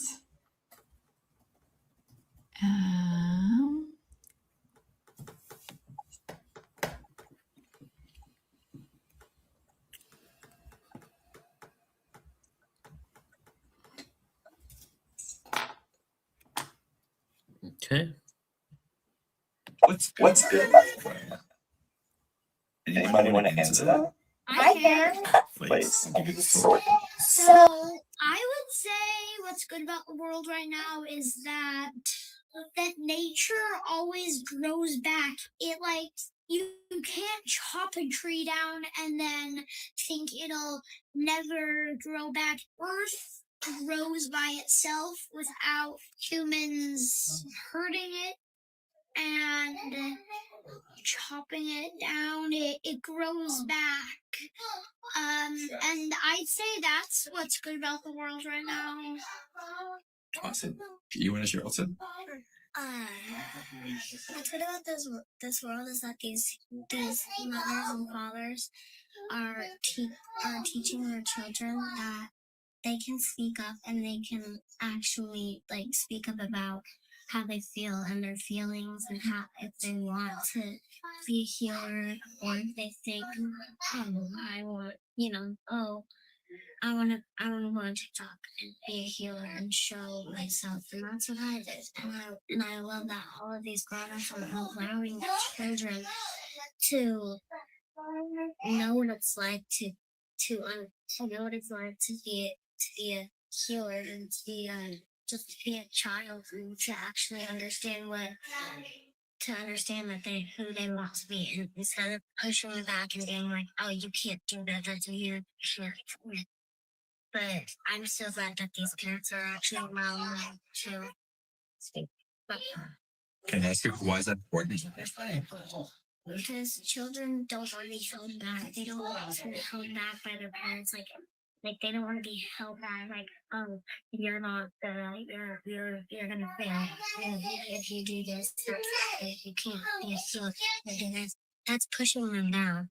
Well, when I think about the world that's good, is that everyone here is here and is present and everybody really can change the world. And that I feel that all of us can actually completely change and reform this place. Do you have anything to add to that? What I think about the world right now is like all the things that humans have created, like they're the place for everyone to be. Like there's not always someone who's left out. Like we all have made place for everyone. If there was anything you want to change about this world, what would it be? Yes. I would want to change all of like the people like harming the earth and like taking its wood to build stuff without even asking, or just like chopping down like, hey, earth, chop, or like literally stealing fruit, or like growing plants but then like spraying them and basically killing them with all these toxic gases and everything. I would like, if I can change the earth, one thing about the earth, it would be that. Yeah, let's hear it. So what I don't like about the world right now is like what I think they should change is how like humans can't just share land. Like why do they have to go to war to get this land they want? Why can't they just share it and then like, oh yeah, you can be here and do this, you can build it up. Like why can't they just share and give each other what they want, fair trade and stuff? So then you're like, hey, I'm gonna steal this from you. What I was gonna say is that something to add on to Otis's thing, that I actually do live in the forest, and I've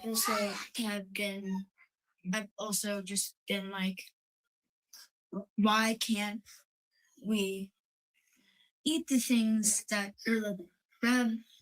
we can use?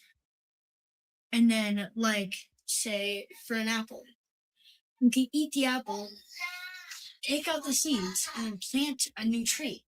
Instead of just throw the seeds away. Exactly. Mm-hmm. And then they could reproduce even more than what they already have. For one apple, you could have like 10 trees of like at least like 100 apples. Well, if there's one thing that I could change about the world, there's a lot of things, but one thing would be that there's people that harm other people, and I do not like that. They're a human being. Like, why can't they treat your own race like how you would treat like the other person? Because like you're a human too, which means you get to treat that other person like a human instead of hurting them and taking them away from their families and doing that other stuff. And it's not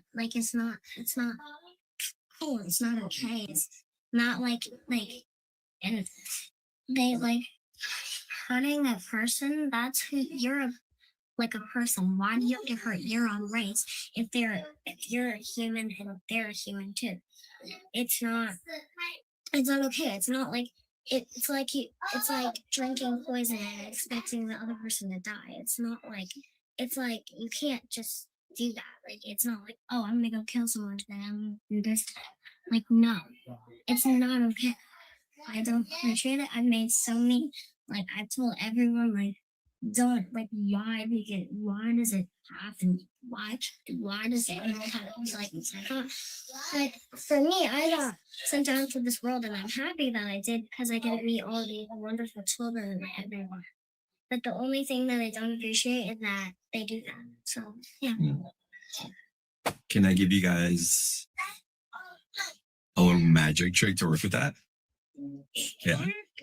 So you guys close your eyes and think of something that makes you happy or make you laugh. If you get a puppy playing in a bed, you can be shooting squirt guns at the people, wherever. Just close your eyes and think of something that just makes your heart happy a little bit. Once you get to that place, fill your heart with that and then send it to the person. Send your heart to the person that you feel that they may be having a migraine, or they don't feel good, and they're feeling sad. And you bring in joy and love to them. And so you pick yourself up and you pick them up at the same time. And that's what we want to do with the rest of the world, isn't it? As we are, everybody to have all the things that we have in here. You want to stop the audio, Julie? We can teach each other and love each other. That was awesome. So, thank you. Yeah, that's just like a little taste of the roundtable, and I would love to bring in a children's council for the next time that we do this together again. Yeah. Yes. Like live council.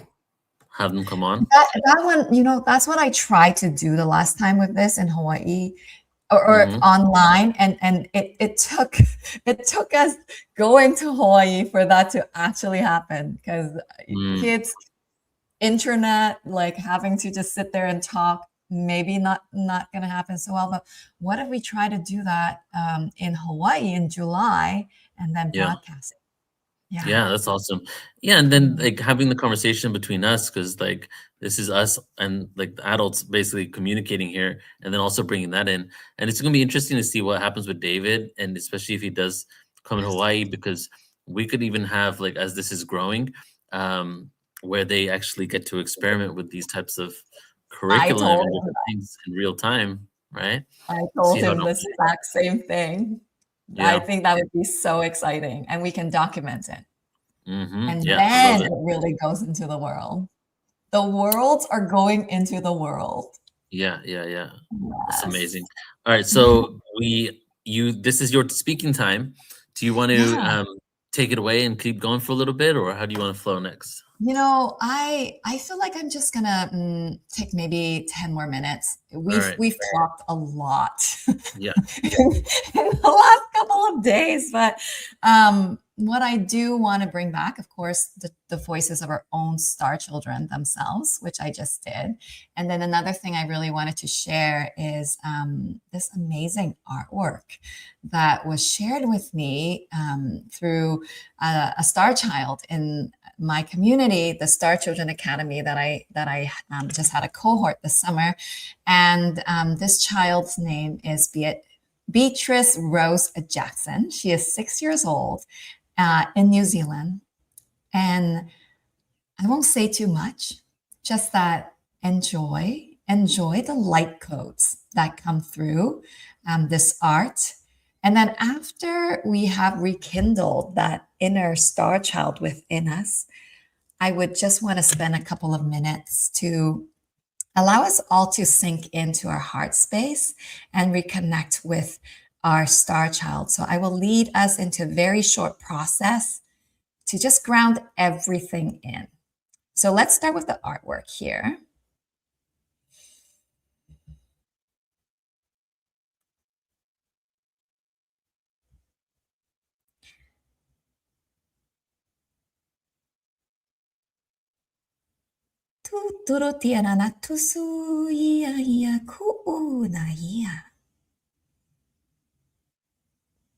Just feel into what sensations you feel like are coming up when you look at these.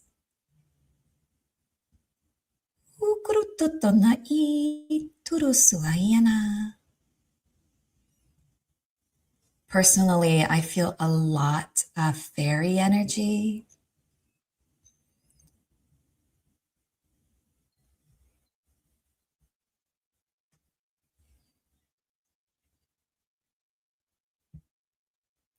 And then I'm going to share another set.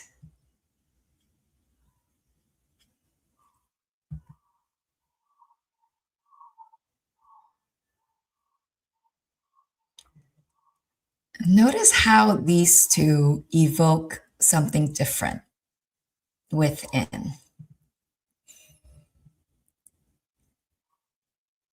Amanana totoriki usu uronaya. Iu kuturu na ya.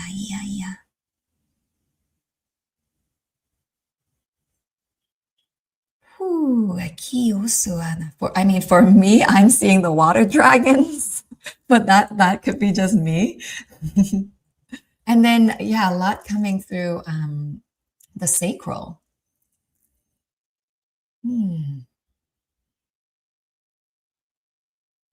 Feel free to share in the chat if anything is coming up for you.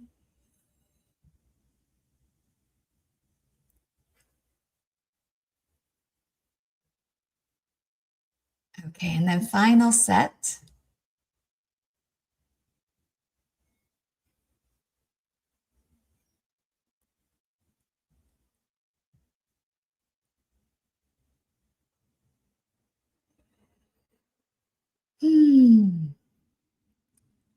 I feel like my heart just opened. As if I'm smelling roses. Irorotoroki inatana sua ianaya ukuaya. Hishuana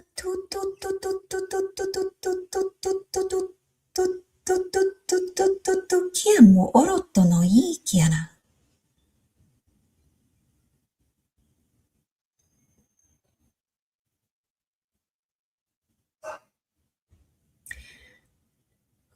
So thank you, B, for sharing your gifts with us. So beautiful. So much light. And we've been through a lot in these couple of days. I just want to ground it all inside our heart space.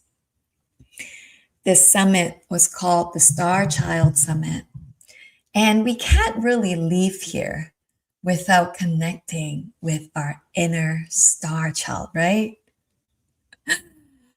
So the last thing I am praying for is for each and every one of us to be fully connected to that star child, all of our innate gifts, all of our multidimensionality, that creative potential within.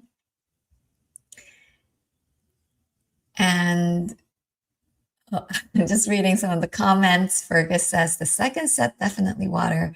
Michael says he sees the cosmos and feel infinite potential. Thank you. And then Fergus says, hands and ground, third set. Oh, yeah, hands and ground. So if you feel up to it, if you still have a little bit of energy left, and even if you don't, I promise you this is going to give you some energy. I'm just inviting everybody for a couple minutes. I promise, just a few minutes. Close your eyes gently.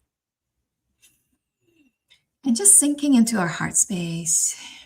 And if it's possible, feet on the ground, opening up the bottom chakras of our feet, the feet bottoms chakras, to connect to Mother Gaia. to her heart, to her heartbeat. Now, if your feet are not on the ground, you can still connect with your root. Connect your root into the heart of Mother Gaia. As always, we're always connected, all of us. And for a second, go back into your heart. Just breathe into that space. Try to hear your own heartbeat.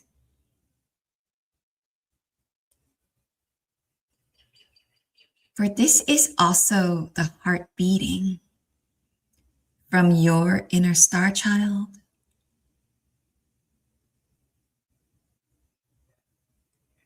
There's no need to visualize anything here. Just listen to the heart.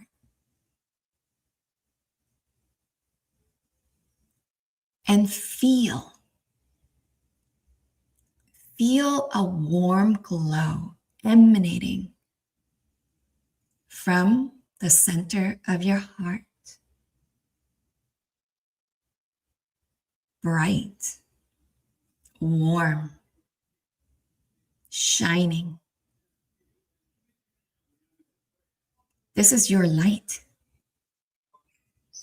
This is the light of your inner star child.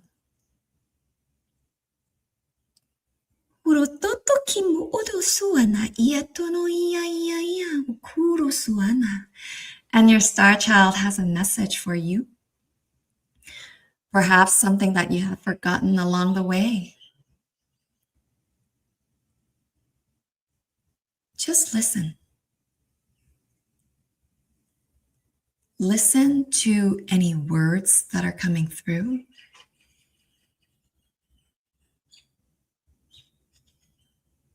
A message, or even a sound.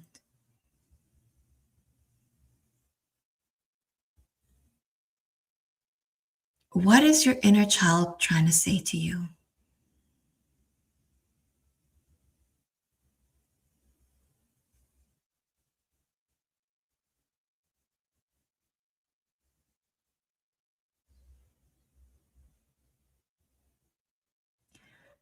And when you're ready, just say thank you. Say thank you back to that inner star child. Say, I remember. I remember you. I remember us. And we're home. Calling all of your energy back into your body. Feel free to share any messages that came through.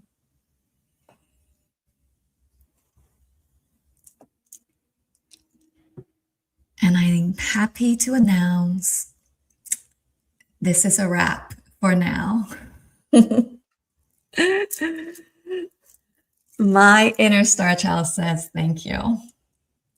She's very delighted that I had the privilege of co-hosting this weekend. Yes, what an amazing event. Wow.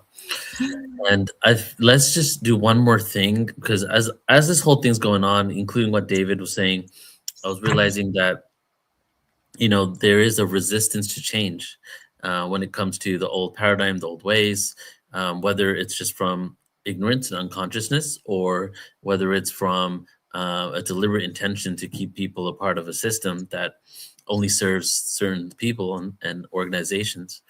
So let's just do like one massive diaphragmatic breath and just imagine like there's all these institutions, education systems around the world, and you're standing above the planet, okay?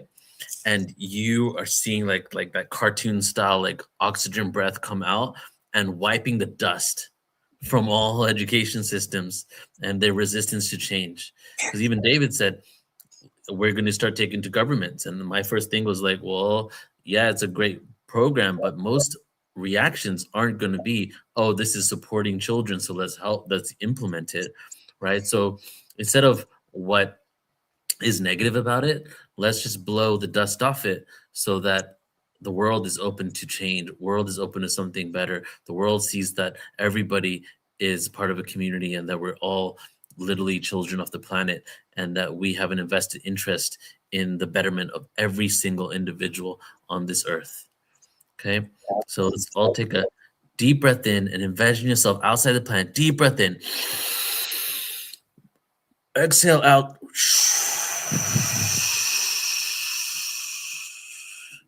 Wiping off the cobwebs on planet Earth.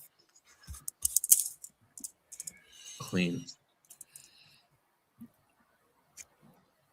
All things, all institutions, all outdated paradigms. Whew. So it is. And so it is. Thank you. Thank you, Julie. It's really fun hosting with you. This is awesome. I know. Yeah, I had a lot of fun. Yeah, we must do it again sometime. As you say. Yeah, thank you everybody for tuning in.